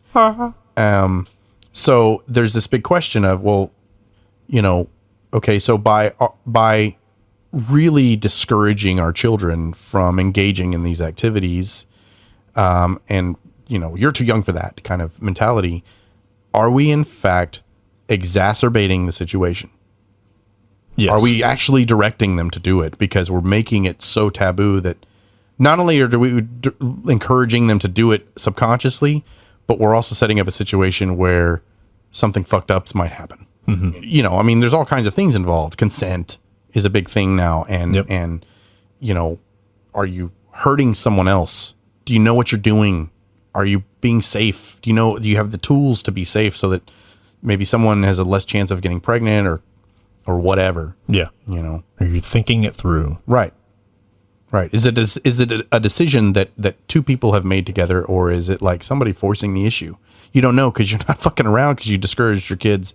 You made your kid afraid to talk to you about it. Yeah. Right. And I totally get that. Right. But then there's that other side of it. Like, well, okay, but am I making it okay? Am I making a behavior that's not acceptable in our society? Yeah. Then you get a kid like masturbating in the class or in the whatever, restroom or something. Like, well, it's I thought you said it was natural. Like, I didn't think anyone was going to get upset. Right. Or you're dealing with a kid, like you've raised your kid to be like very open sexually and talk about it and whatever, but their significant other, and by happenstance, that significant other's parents are not the same. They don't feel the same way about it. Yeah. Then It's like, what do you say when something happens? Well, they were caught philandering each other in the bathroom at the school, and their fucking parents want blood. The girl's parents want blood, or the guy's parents want blood, and he needs to go to a kid jail, right? And then your kid's like, well, what the fuck, like, I thought this wasn't that big of a deal. Dad said it was okay, right? It's like, we live in a weird time, and we live in a strange place, and it's not easy to raise children right now. No, totally get that. Yeah, that's a weird situation. I mean, because also if you're exposing your kid, thinking that it's going to be okay, or you're trying to familiarize your kid with something, your kid might be familiarizing another kid that has no clue, and maybe the message doesn't come out right, and that kid has now learned something very, very important, learned it wrong, and that could be a bad thing. That's exactly right. You have no idea, because everybody takes everything different. We're all different people. It's true. And if you're already at 8, 9, 10, you've experienced 8, 9, 10 years of a specific environment, and someone has just shattered that with, look at this video of this guy's big pee-pee shooting stuff on that's this exactly lady. what happened to me, right? So I grew up in this little town called Rockport, Texas, and it was a small town. That is a small town, and when I was a kid, it was even smaller. And I mean, it was literally like one day I didn't know anything about anything. This is, I mean, how old was I? Maybe 4. And I go hang out with some friends after school, and they're watching a porn, and it was like, what in the actual fuck are these people doing? I mean, it literally was like that. It was like all of a sudden my entire perspective on life changed. I became very obsessed with my dick and wanting to put it in things, and it's like, I mean, it does. It's like you awaken to your physiology. Right. And that visual stimulation can be very, stimulating, at such an early age too. I mean, people like to assume that kids that are so young don't have those kinds of urges and stuff like that, but it's totally not true. Yeah, especially when they're made aware of, like, that's what big people do. They think that if it's that they're not really aware. It's just curiosity, and it'll go away. It's not like they know what their pee-pee does, right? But you don't know what they've seen, right? That's exactly right. And given the kind of situation we live in, like just the way our society is, more than likely they're not going to talk to you about it, because we're all conditioned to think that it's bad. Naughty. Yeah. Don't do that. Yeah, you shouldn't be watching that. You shouldn't be watching that porn. Yeah. And I mean, I'm not saying that that's wrong. I'm just saying it's like, well, there's just there's a zigzag in there somewhere of what do you do? Bounce it back and forth. You have to kind of stay in between the lines, I guess, Like, no, you can't just watch porno all the time as much as I'd love to. That is an adult pee-pee. Right. It's an adult vagina. I mean, how do you... Yeah. I have to pee. Pee-pee. Yeah. I have to pee now. I'm going to go pee. Pause. You can't stop me. Pause. Okay, so from here... Watch me. From here on out, I'm going to get weird. Let's get weird. Okay, this is the perfect time. This is the perfect time for a transition from one subject to the next. This is one thing that I wanted to talk about with somebody. I think you might have some input on this. So, YouTube. No one has... well, yeah, they do. They have like a down vote. Thumbs down thing. Mm-hmm. But dislike button on YouTube. Yeah. You have like and dislike. I'm thinking of Facebook. There's no... Correct. There's other reactions or whatever. But YouTube, you actually have a dislike button. Mm-hmm. How do you feel about that in regards to music? Well, I feel two ways about it, and they are in conflict, and I'm okay with this. But, not the first way, but one of the ways that I feel about it is it kind of sucks, because I feel like I feel like it's sort of a shame for other people to be given such an innocuous way of discouraging somebody from expressing themselves in an artistic form. Art is art. Period. End of story. Full stop. If you don't understand it, You don't have to consume it, right. right? We're not forced to stare at anything. We're not forced to listen to anything. I mean, do I believe that there are standards? Yes, but they're my standards. I mean, we don't agree on every piece of music we hear. You know, we agree a lot on stuff, but you like some stuff I don't, and vice versa. Mm-hmm. And there are reasons for that. Being able to articulate those reasons, I think, is extremely important. And a thumbs down is not any kind of articulation. Right. If you want to express to somebody why you don't like what they've done, or if you would like to give somebody some sort of criticism, be it constructive or otherwise, I feel like words become very, very important. And a thumbs down is a way for someone to, how do I express this? I feel like a thumbs down makes it very easy for someone to arbitrarily make someone feel a certain way about something they've created. Okay. Yeah. You know, somebody clicking, first of all, let's just say, for instance, people who accidentally click thumbs down thinking they're clicking thumbs up because they're computer shitty or they're old or whatever. So there's this accidental, like, you suck. There's one. Yeah. And then there are people who are just fucking trolls and Who have 10 accounts and will give you 10 dislikes. Yeah. Just because. I mean, all of that. And you know, there's another you suck. And then there's people who there's people who are so focused on what they like. They think that anything outside of that, whatever they've defined, those things that they have defined, which, by the way, changes over time, no matter who you are. Nobody goes their entire life only liking that one Elmo song that they heard when they were 3. Yeah. Right? So it's an evolving thing, and there are people like that, and there's a lot of people like that. And a lot of those people are really addicted to technology, and they hang out in places that give them the ability to give someone else a thumbs down. And there's another you suck. And I think that there's a lot of probably beautiful art that we don't get to hear or see or experience because, and oftentimes artists are very sensitive to the way others feel about them. Sure. And and some of them a lot of artists deal with tons of depression and stuff like that. It's stuff I don't really know much about, but I know that a lot of my colleagues deal with it on a day-to-day basis. And that's just very unproductive. That's giving people a very easy way to kill art. Right. Now, that being said, you have to learn how to deal with criticism as an artist. It is a must. It is an absolutely if you cannot deal with any criticism whatsoever, no matter how simplified that is, it's going to be very hard for you to ever share that art with anyone. Right. It's a gamble. It's a risk. And yes, everyone's emotionally tied to something that they've created. But when you put it out there for public display, you're accepting this risk that people aren't going to like it. Yeah. Definitely.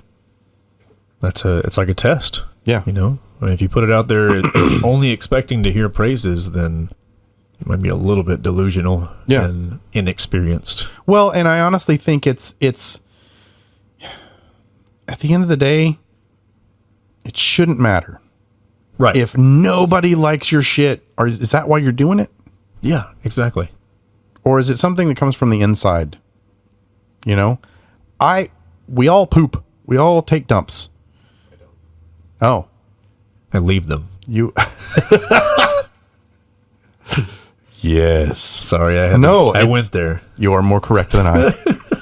So I never say that, by the way. Human beings excrete what they have consumed, right? Sure. And there's nothing you can do about it. For me, music is kind of like that. I mean, yeah, technically I could make the decision to never touch a musical instrument. It's not going to happen because it's something wow, my voice really like tore. That was really weird. It's not going to happen because I can't help but do things, even if it's just sitting at my desk being like, Yeah. you know, it's like, I can't stop moving. can't stop it. And that's the way most artists are. I'm not going to sit here and be elitist and be like, well, a real artist, this is the way they are. I know that that's not the They case hit for everyone. beats. They hit beats while they're sitting at a desk. Yeah. Can't stop themselves. It's true. It's true. So if that's the reason you're doing it, just keep doing it and don't care. right. Stop caring so much about what other people think. Take the criticism, you know, use it as a lesson. You know, if you're really trying, I mean, I don't see anything wrong with aiming for something. That's real for me. That's where the shit gets real, because there's like this specific intent behind something you've constructed. Yes, it might be money, but you have to attain something to do that musically, right? Or Yeah. whatever. And so that's like fucking real shit right there, because you've like designed a piece of artwork that you're literally controlling people's minds. You're gambling on the fact that like a mass amount of people are going to have this reaction, and therefore you get the money, Yeah. right? But you know, if nobody likes it, it shouldn't matter, really. Like, you're just doing what you do, and it should make you happy. Yeah. I feel like Ultimately, that's it. we've gotten to this point where like people, it's like, if there's no such thing as people doing something because that's what people do. People make art because that's what people do, not because, you know, well, this guy's no good at it. If I'm not any good at it, I don't want to participate in it. You know, that mentality hasn't been around forever. There was a time period when like being a musician, like having music in your home, you were considered abnormal if you weren't doing that, no matter how good or bad it was. Yeah. Everybody sat around. That's what they did for fun. Like, we watch TV now. Right. People used to sit around a piano and sing fucking carols and shit. Yeah. Yeah. And what happened? Now it's like, well, if I'm not Just turn it on over there. right. Put it on that little device. Exactly. Exactly. I love it though. It's true. But being able to engage, like sit down with an acoustic with some friends, that still happens. Still, it does. Still possible, and it's nice. Yeah. I don't see it very much, No. Because everybody expects. but I don't party very much anymore anyway. It's like, I would love to just, well, that's true. That's very true. But I mean, seriously, Too I old. would love to go to some place where somebody's like got a guitar and they're just not very good at singing or playing guitar, but they're playing and they're smiling and they're like, I know I'm not good. Fuck this. This is awesome. Yeah, people You who know? just really just let it go. Yeah. And you can, I don't know. It's like the passion just completely negates any out of key stuff or whatever. It's like you don't see that very often. Yeah. And when you do, it's a different experience. It's kind of hard to describe. It's true. People are trying so hard. I'm guilty of the same thing, where it's like we're expected to be good. If you're gonna show somebody your balls, they better be shaved. You know what I'm saying? They better be slick, no stubble. Smooth like eggs. Yeah. If you've got one hair, one strand, no matter how hard it is for you to see your balls, if you have one hair out of place or there at all, we don't like you. We don't like you as a person. You should die. You know? That being said, if you want to be good, you have to fucking practice. I'm talking all this shit like, it doesn't matter. But if really, honestly, if you have a passion for something and you want to get good at it, you Let's have work to at it. do it all the time. Yeah. I got a friend. And that should be okay. It should be. Because Okay. you love it. That's right. It should be okay to be the type of person who really doesn't want to do anything else too. You know? Yeah. We really, I feel like we come down hard on people who totally negate their social skills because they're too busy in their room practicing guitar. Yeah. That was me. I didn't go to a lot of parties. Yeah, same here. I would play the guitar. I did once I started being in a band. It's like I ended up being at parties a lot, but like, Yeah, that changed Yeah. for sure. You're around a little bit different group of people. Yeah. Most of the time, I guess. and a lot of times it was literally just friends. Yeah. We're just a lot of us together at one time. So there wasn't this like anxiety. I get anxiety going to social gatherings now. Like, I don't like even the thought of forming a new relationship with someone. It seems like a lot of effort. I'm sorry. It is. You know, I know that makes me sound like I mean, everybody, an asshole. I say everybody. A lot of people don't have the attention span anymore. to really engage as it is. So Yeah. a lot of times it's not worth it. Yeah. I hate to say it. And then sometimes, well, there's a risk involved because sometimes 6 days into knowing someone and the other shoe drops, you know, all of a sudden you get a phone call. Hey man, can I stay with you for a couple days? Couple weeks. Dude, what? Really? I'm 40. What? It happens. Yeah. You form a new relationship and somebody seems really cool and then they're not, Yeah. but you have to sort of see it out. You have to see it through because maybe they're that one exception where it's like, no, they're just in a tight spot. Yeah. This isn't normal. This doesn't happen all the time. Right. But It's always it does. It always turns, at least with my luck, it always turns out to be like, oh yeah, I could have really made a better decision like 2 weeks ago. Yeah. Yeah. So back to the dislike button. Right. Yeah. I agree with everything you said. The ability to use that for some videos is great because you can use it for misinformation. That would make much more sense than disliking somebody's rock video just because like I don't like the way that dude sings. Dislike that. Yeah. I'm gonna tell my friends to dislike it too. It sucks. And Right. Then you comment, this sucks. Right. And what good does it really do? Like you said, to offer some honest criticism, yeah, all for it. If you want to dislike and accompany it with that, I would respect that at least. But to just dislike something just because it's not your thing. Yeah. There's so many things I've heard on YouTube and seen that I hate, I didn't like in the slightest. But I don't think I've ever disliked a video. Yeah. I feel If I have, it's because something was wrong. It's incorrect, not right. Not because I didn't agree with something or whatever. It's like factually wrong. And yeah, that might deserve some. Yeah, it's a little fucked up because it becomes a measurement tool. And people's lives can be affected by that. They literally, musical careers are a perfect example. I just keep going back to this because that's what I know. But, you set up or you approach a label, you approach somebody who might loan you some money to get your business going. And the first thing they're going to do is go to YouTube, see what you've posted, go to Facebook, see what you've posted. And they're going to be looking at that. How many dislikes? How many likes? Yeah. And it becomes a tool. It's like, well, we got to pass because you guys. You have bad representation. Right. For one thing. It doesn't matter if the music's any good. Yeah. People don't like you. I can't make money. Therefore, well, no, it's not that people don't like me. It's this. Those are the only people talking.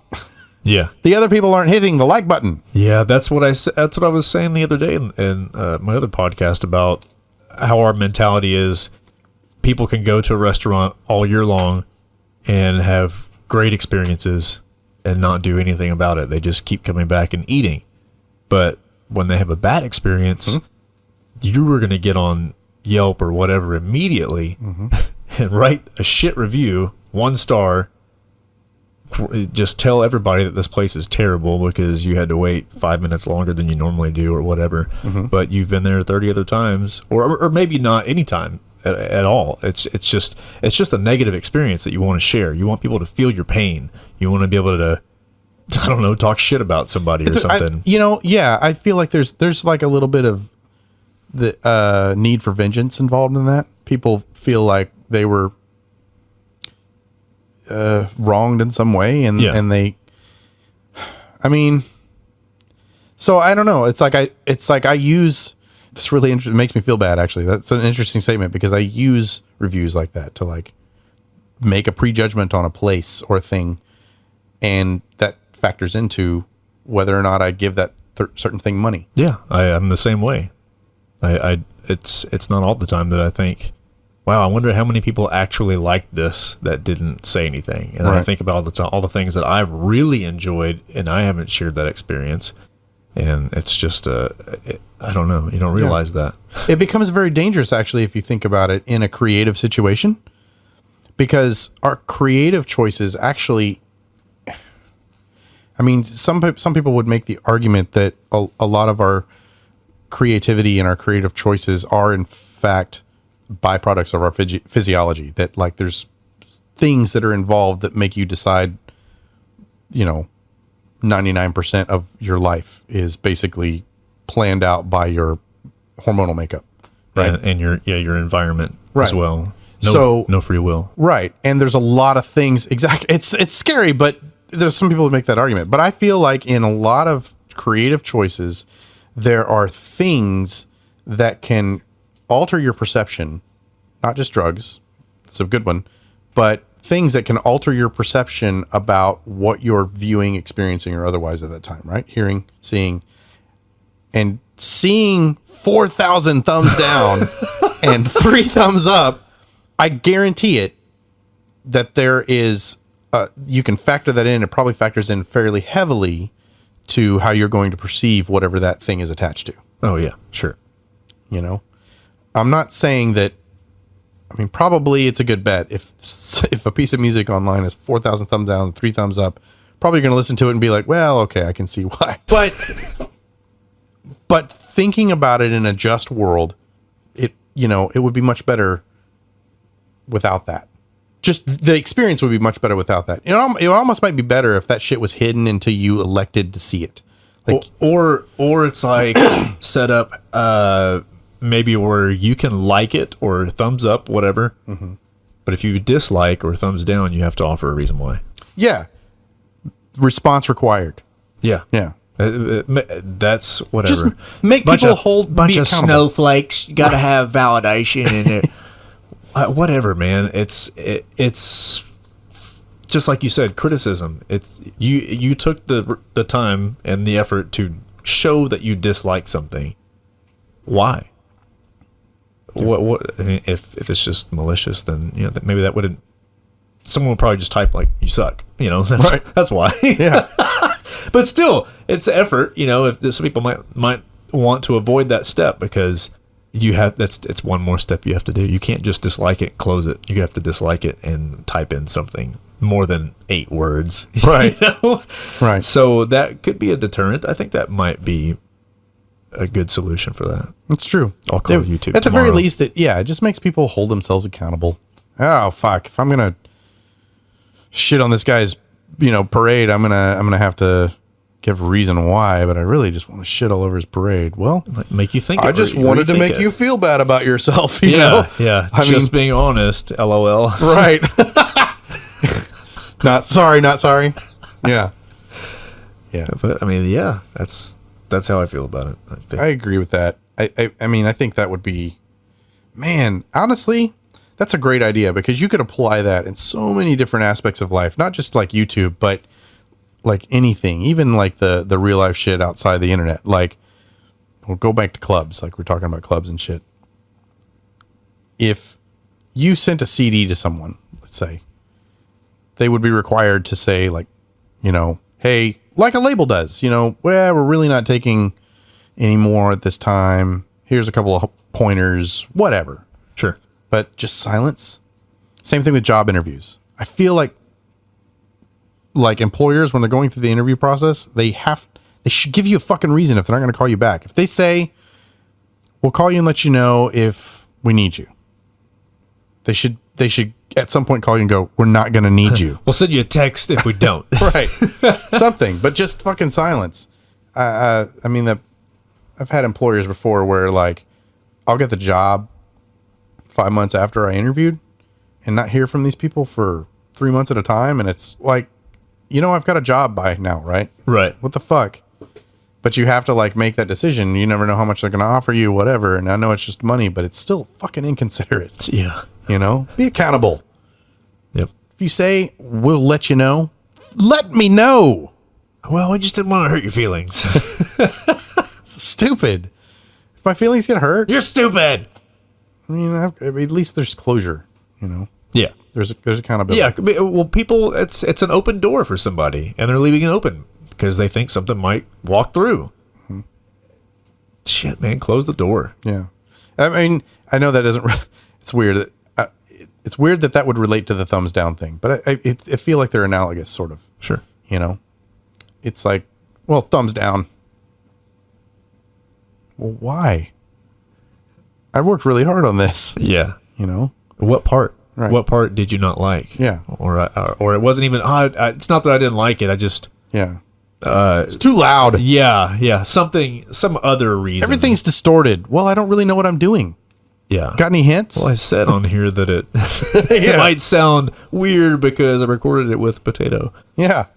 If we could only record with potatoes. I eat a lot of potatoes. Very starchy sound.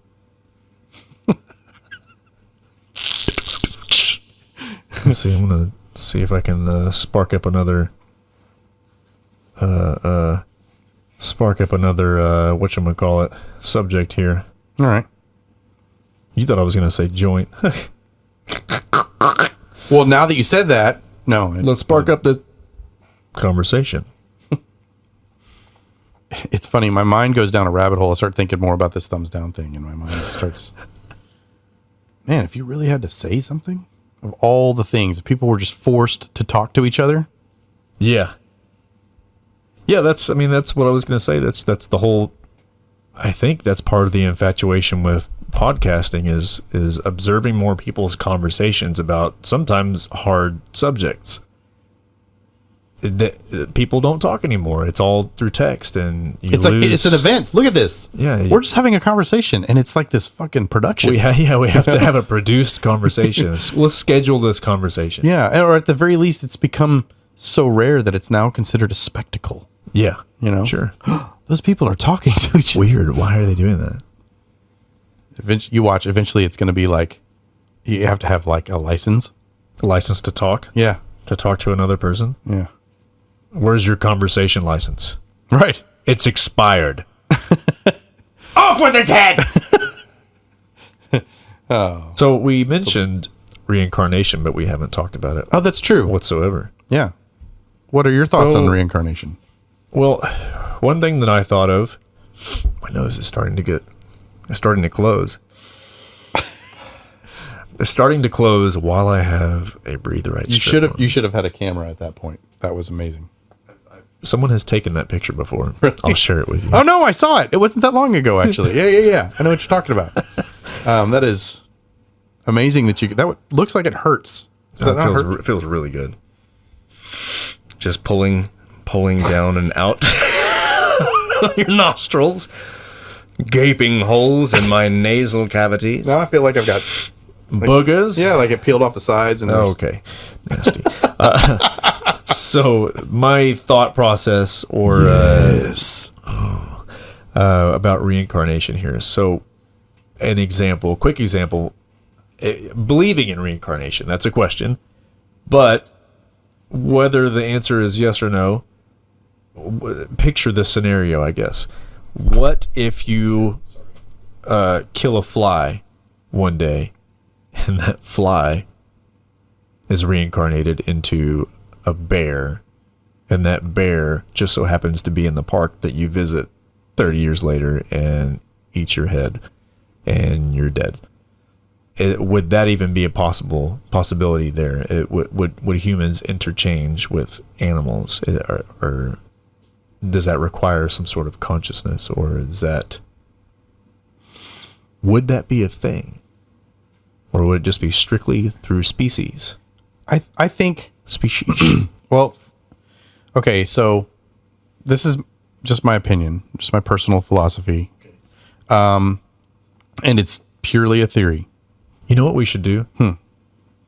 Philosophy. You said it fast, so it was almost like flaw, like philosophy. This is my philosophy, because it could be flawed. That's right. How about that? That's good.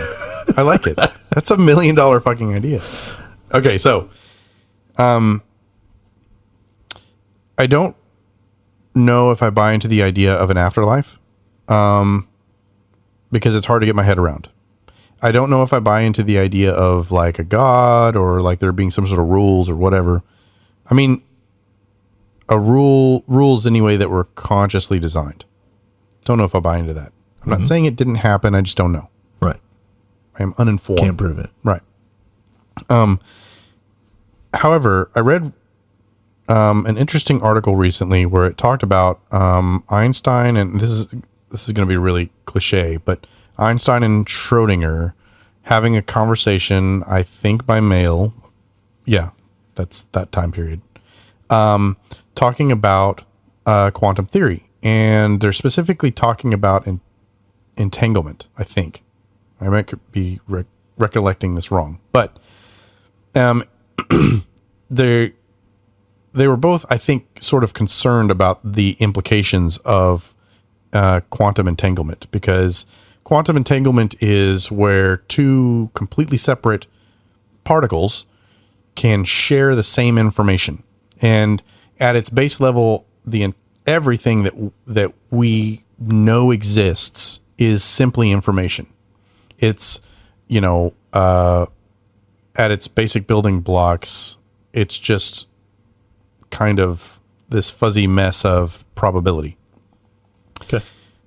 So we know that there are fundamental particles that make up, at least that we've gotten down to, that make up reality, and that once you get small enough, those particles don't behave like we understand matter to behave in things of our size. Two completely different objects can share the same information, which means that they're made of the same thing, and they're, when one is measured, you affect the state of the other. And we're just recently discovering that sort of entanglement stretches to not only space but time. So two things can share the same information in two different places and at two different times. Particles that make up everything. At its fundamental level, I am the same as a bear. The fly is the same as the bear, and I am the same as the fly. So, theoretically, at any point in time, we could actually all be the same thing, eating itself. Which means that, yes, I think the fly could, in fact, be reincarnated, Air quotes. to be the bear. But I would take that a step further and say, not only could it be the bear that eats you, but it could literally be happening at the same time. You could literally kill the fly as the bear is eating you. The bear could eat you. I don't believe you. I'm having trouble putting words to it now, but if two different particles can share the same information at any given time and at any given distance, then yes, the fly could be the bear, and they could be the bear at the same time. My mind has exploded. Yeah. It's interesting. I don't know a lot about quantum theory, but it's kind of weird wizard sorcery stuff. Yeah. That's a whole different level of convo there. Yeah. I need an Einstein here. Yeah. In fact, they did this experiment, I think, recently, where they took a photon, which is a basic particle, and I probably need to look this up so I don't fuck it up, but they took a photon and they measured it, so they had its information, and there was some sort of transference where that photon was essentially destroyed, and then they measured another photon in a completely different space after the first photon was destroyed, and it had the same information. They displayed the same information. They took the same measurement. Right. They were entangled, even though they didn't exist at the same time. So they think that the going theory is that quantum entanglement, non-locality as they call it, transcends time. Okay. Yeah. So I don't know if I fully understand, but it reminds me of the movie Interstellar. Mm-hmm. Did you see that? Mm-hmm. Something similar to that? Yeah.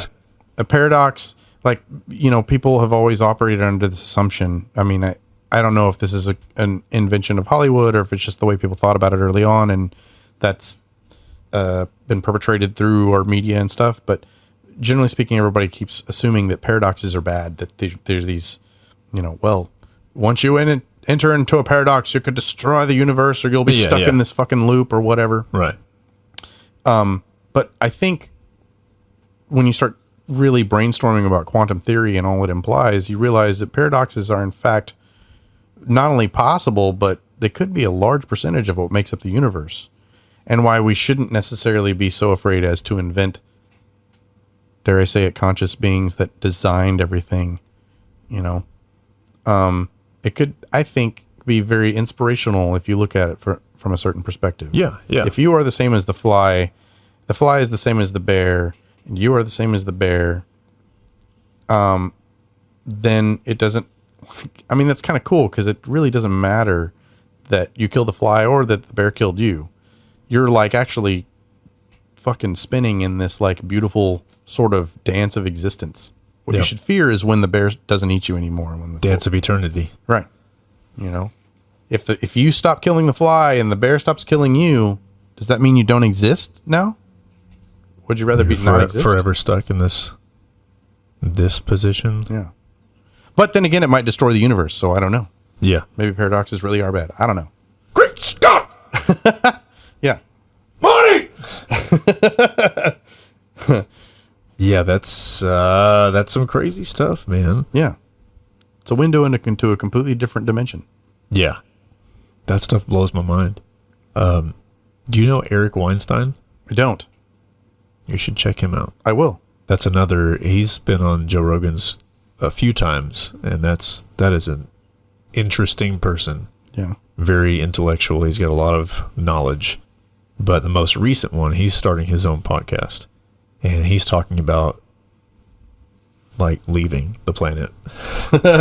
Finding the portal to leave. The way Nice. You'd have to hear him explain what he's talking about, but that was very interesting. So it's kind of that same thing. I will check it out. You'll have to, I'm no good with names. You'll have to text me the name again. I'll text you. Text me. My people will get with your people. We'll do lunch. We'll do lunch together. But yeah, I mean, and I mean, going back to that whole thing, like if two particles over any distance can share the same information at the same time, then that means the normal experience the normal limitations we have with distance, in fact, are time, is that it takes so long to go farther, we can't get anywhere. Yeah. So if we could somehow transfer the information to another locality without having to worry about this idea of time in between, time and distance are non-relational, man. It's like, it would be like Teleportation and Mario Brothers, you know, going down the pipe and you enter a whole new world or whatever. It's like that's probably what black holes are. They're probably just like portals that we're scared to go into. Could be. But we have no idea where it's going to go or where we would end up. the shitty thing is never that get back. as far as we know right now, as far as we know right now, it's like a one-way trip. Yeah, sure. So you'd never know. Did he die? Yep. Turn into spaghetti? What if you actually did make it somewhere, but you died, you know, along the way, and then you're dead on an DOA? Yeah, exactly. That's what I was looking for. Yeah. That would suck. Yeah. Yeah. Because then it's like you don't know. Yeah, I don't know, man. So, yes, I think reincarnation is possible. In some form of fashion. I also think reincarnation, it's possible that reincarnation is not possible, if that makes any sense. That's possible. I'm saying that I think reincarnation is possible. I could be wrong. Possible. Yeah. Probably. It's Probably. highly improbable. Probably. You like shake your jowls when you do that. Oh, it's probable. You're fired! The Jetsons? Jetson. Spacely. What was his name? Something Spacely. Spacely. Sprockets? Spacely Sprockets Sprockets? was the name of the business. And he was Mr. Spacely. Mr. Spacely. Yeah. Mr. Ned Spacely. Old Ned. Okay, well that's cool for who's it? For reincarnation. Yeah. What time is it? Holy shit. It's 9:02:10. Nah. What do you Doodle-dee-dee. is it time to cut it off? Maybe. Do we have... Can I ask you a question? Yeah. Hold on, let me find it. Okay. I had it earlier. Oh, do you dream? And if so, how often and how lucid? I used to dream a lot. I don't dream as much anymore. When I do dream enough, at least not that I remember, when I do dream enough to remember, it's usually very vivid. And I don't think I'm ever fully lucid. I think there have been times when I have been, I don't know if this makes any sense, but sort of under the sneaking suspicion that what I was experiencing may not be the end of the world or the best thing that's ever happened to me. Yeah. But I think that's probably a rarity, exception. Yeah. Mostly when I dream, and it's weird. My dreams are so, there's no in between. They're either ho hum or I'm like fucking flying. Right? Right. It's either some menial task. Been screwing the screw into this wood pointlessly for like days. Or it's like, I'm fucking Actually, like 2 seconds of your dream. Spider-Man. Yeah. Yeah. That's another thing too. 'Cause I've had some experiences like that where I know that I'm taking a nap, and I try to take like 15, 20-minute naps, no longer than that. So I know that it didn't last that long, but I feel like I experienced hours worth of adventure or something, Yeah. Time dilation it's fucked. crazy. So that maybe that's a part of the escape portal, black hole. Could be perceiving another dimension. Yeah. Yeah. Maybe That's true. we're tapping into it because you're not thinking about it. Your mind is open to whatever your mind is open to. Yeah. I hope that'd be fucking cool if that's. I really really do think we do have some sort of collective conscious. Oh yeah. There's so many times where I'm thinking of somebody. People do this all the time. You think of somebody and they call you later. You haven't talked to them in 3 years. Why did they all of a sudden call you? Yeah. What are the odds? What's going on there? Yeah. Well, that, and I mean, I feel like there are some measurable aspects to, like, the more people you have in a room, there's some things you can measure about that room that seem really far-fetched or sometimes oversimplified to us. Like,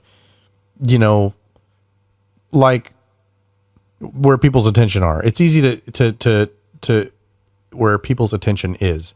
It's easy to sort of just slough off the fact that, well, if there's some visual stimulation, of course everybody's going to look the same way. But if you think about, or if there's some audio stimulation, of course everybody's going to look the same way. But if you think about really how powerful that is, like that an entire group of people can be controlled by one human being, with some of those people might be so far away that they can't even see that human being. But if enough of people around them look the same way, they also go, they turn and they look. And it's like, I've seen those elevator experiments. That's wild. Yeah. People stepping over invisible lines and like, it changes traffic and all kinds of shit. Yeah. Yeah, exactly. It's, I believe that there's a collective conscious, and I believe that it's totally real and visible and right in front of everybody's face. But people, I don't know, people discount the normal shit too much. They're not observing. They're not opening their eyes. Yeah. I mean, just look at our technology. We are, now more so than ever, collective conscious, Yep.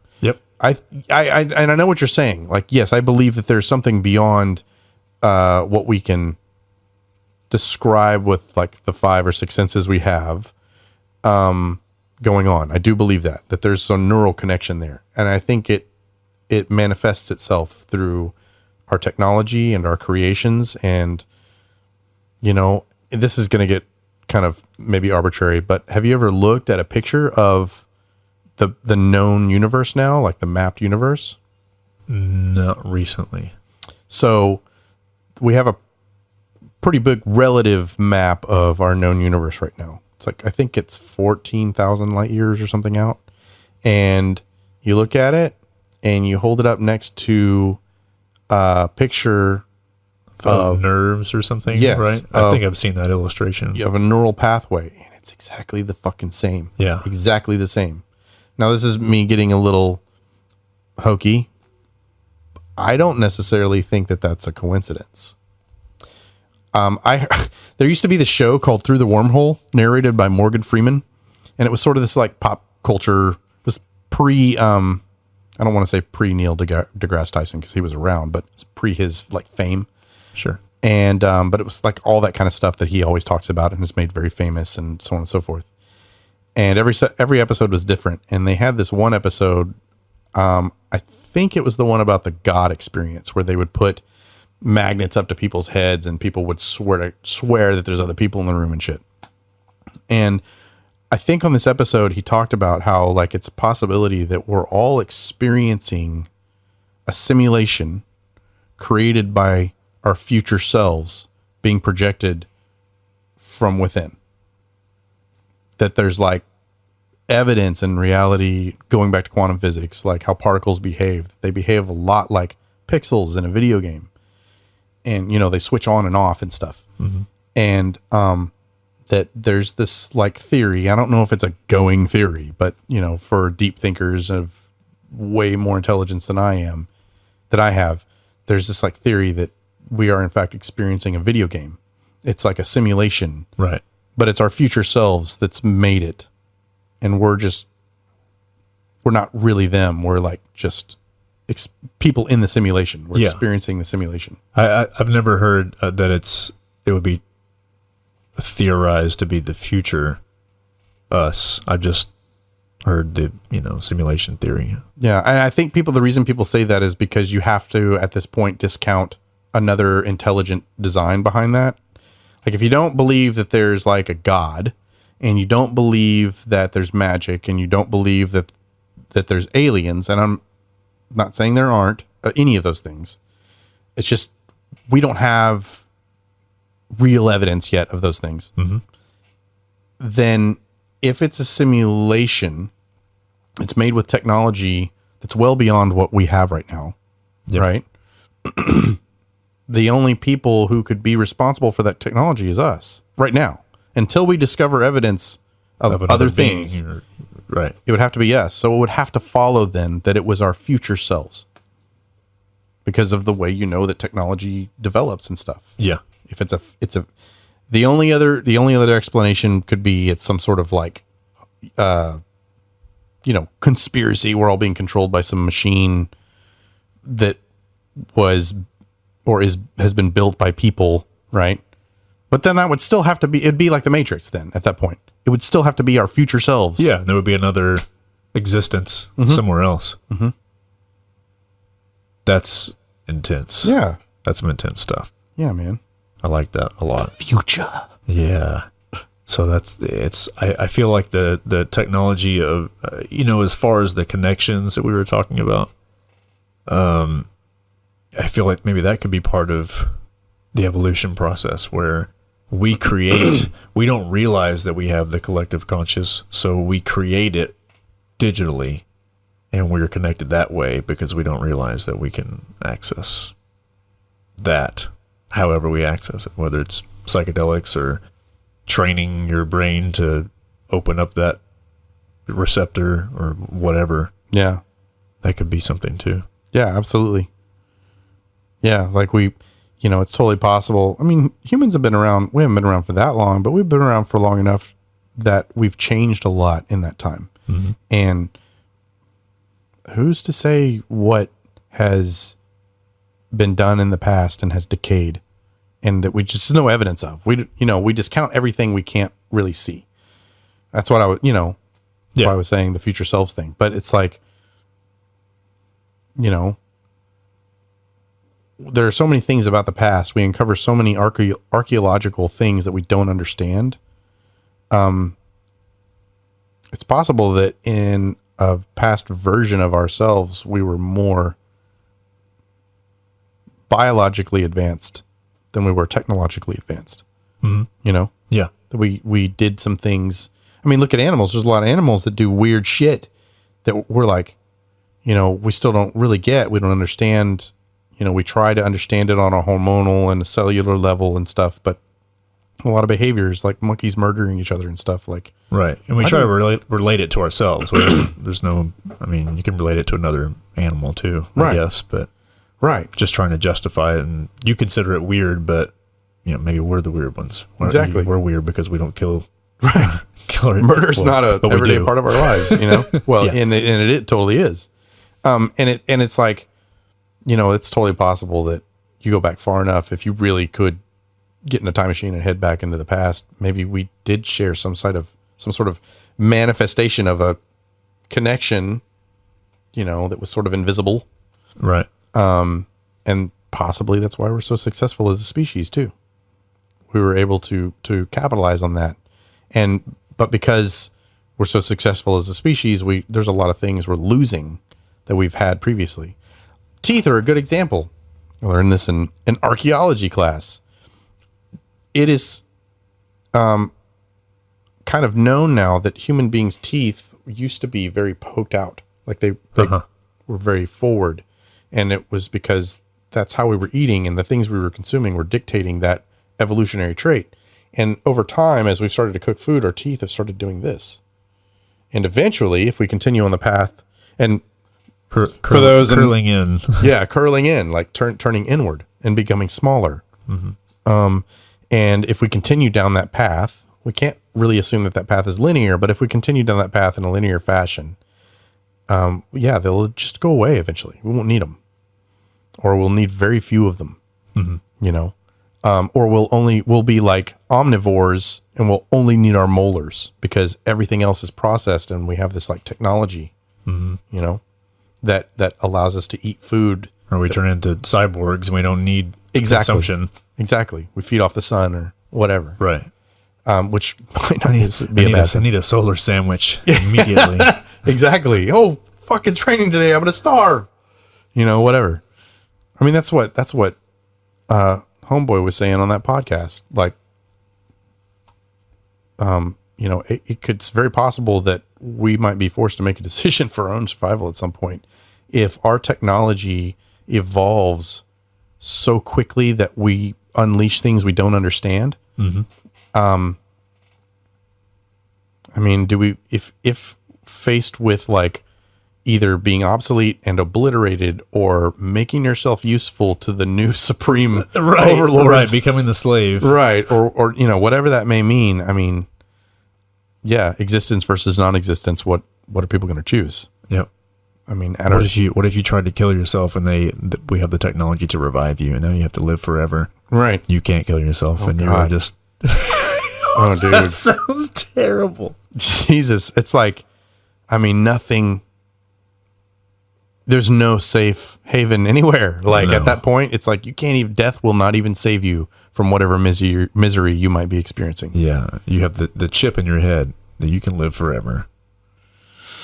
I don't know, man. I mean, I'm usually the not one to be Terminator. like, death sounds like a great idea, but Once you get a piece of news like, well, looks like we're fusing human bodies, and okay, let's yeah, go sit in the garage with the car running for. right.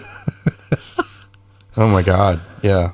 But then again, I don't know. Maybe once you eliminate death and you eliminate that fear of death, all that other shit It just could goes away. change. It could be a disastrous realization, or it could be an enlightenment of some sort. Yeah. Imagine a world where everybody all of a sudden finds out that there is no actual end. In a world where there's no end. Yeah. This summer,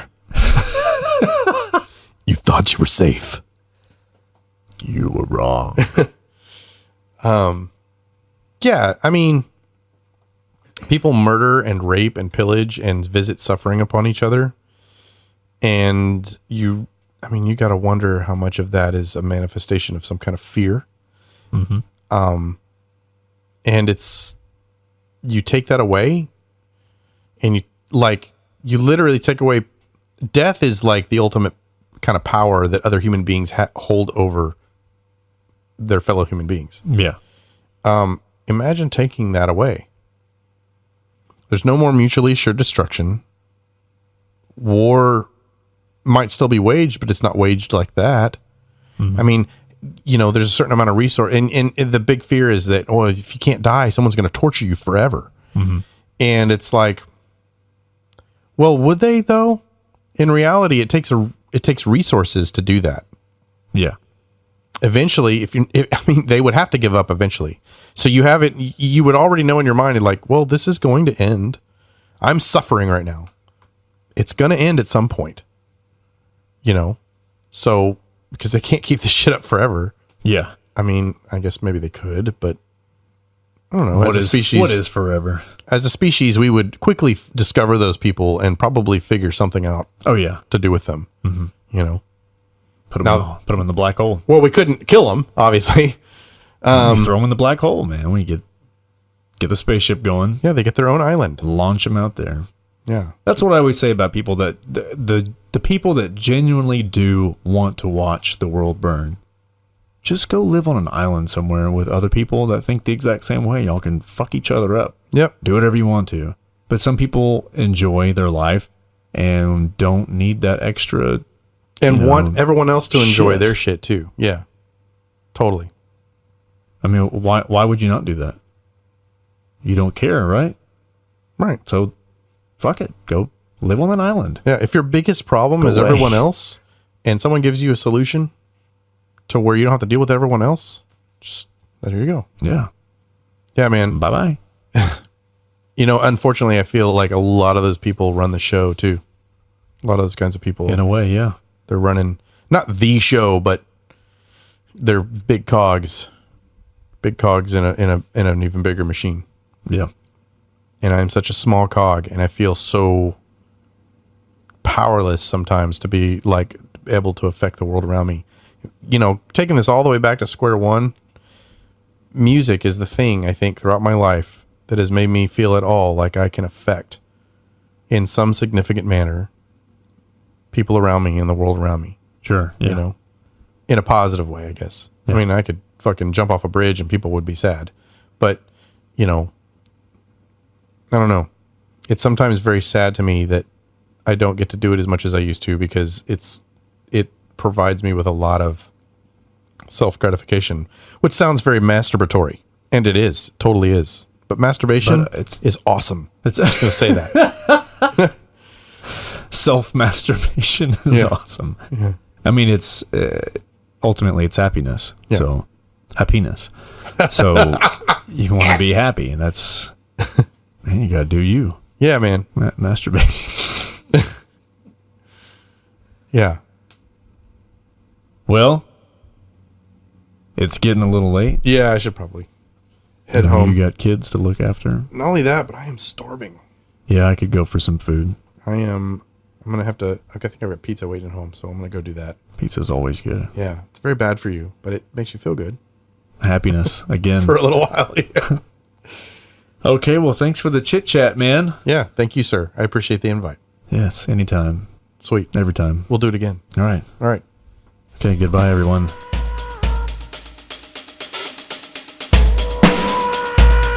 Rusty's Escape Pod.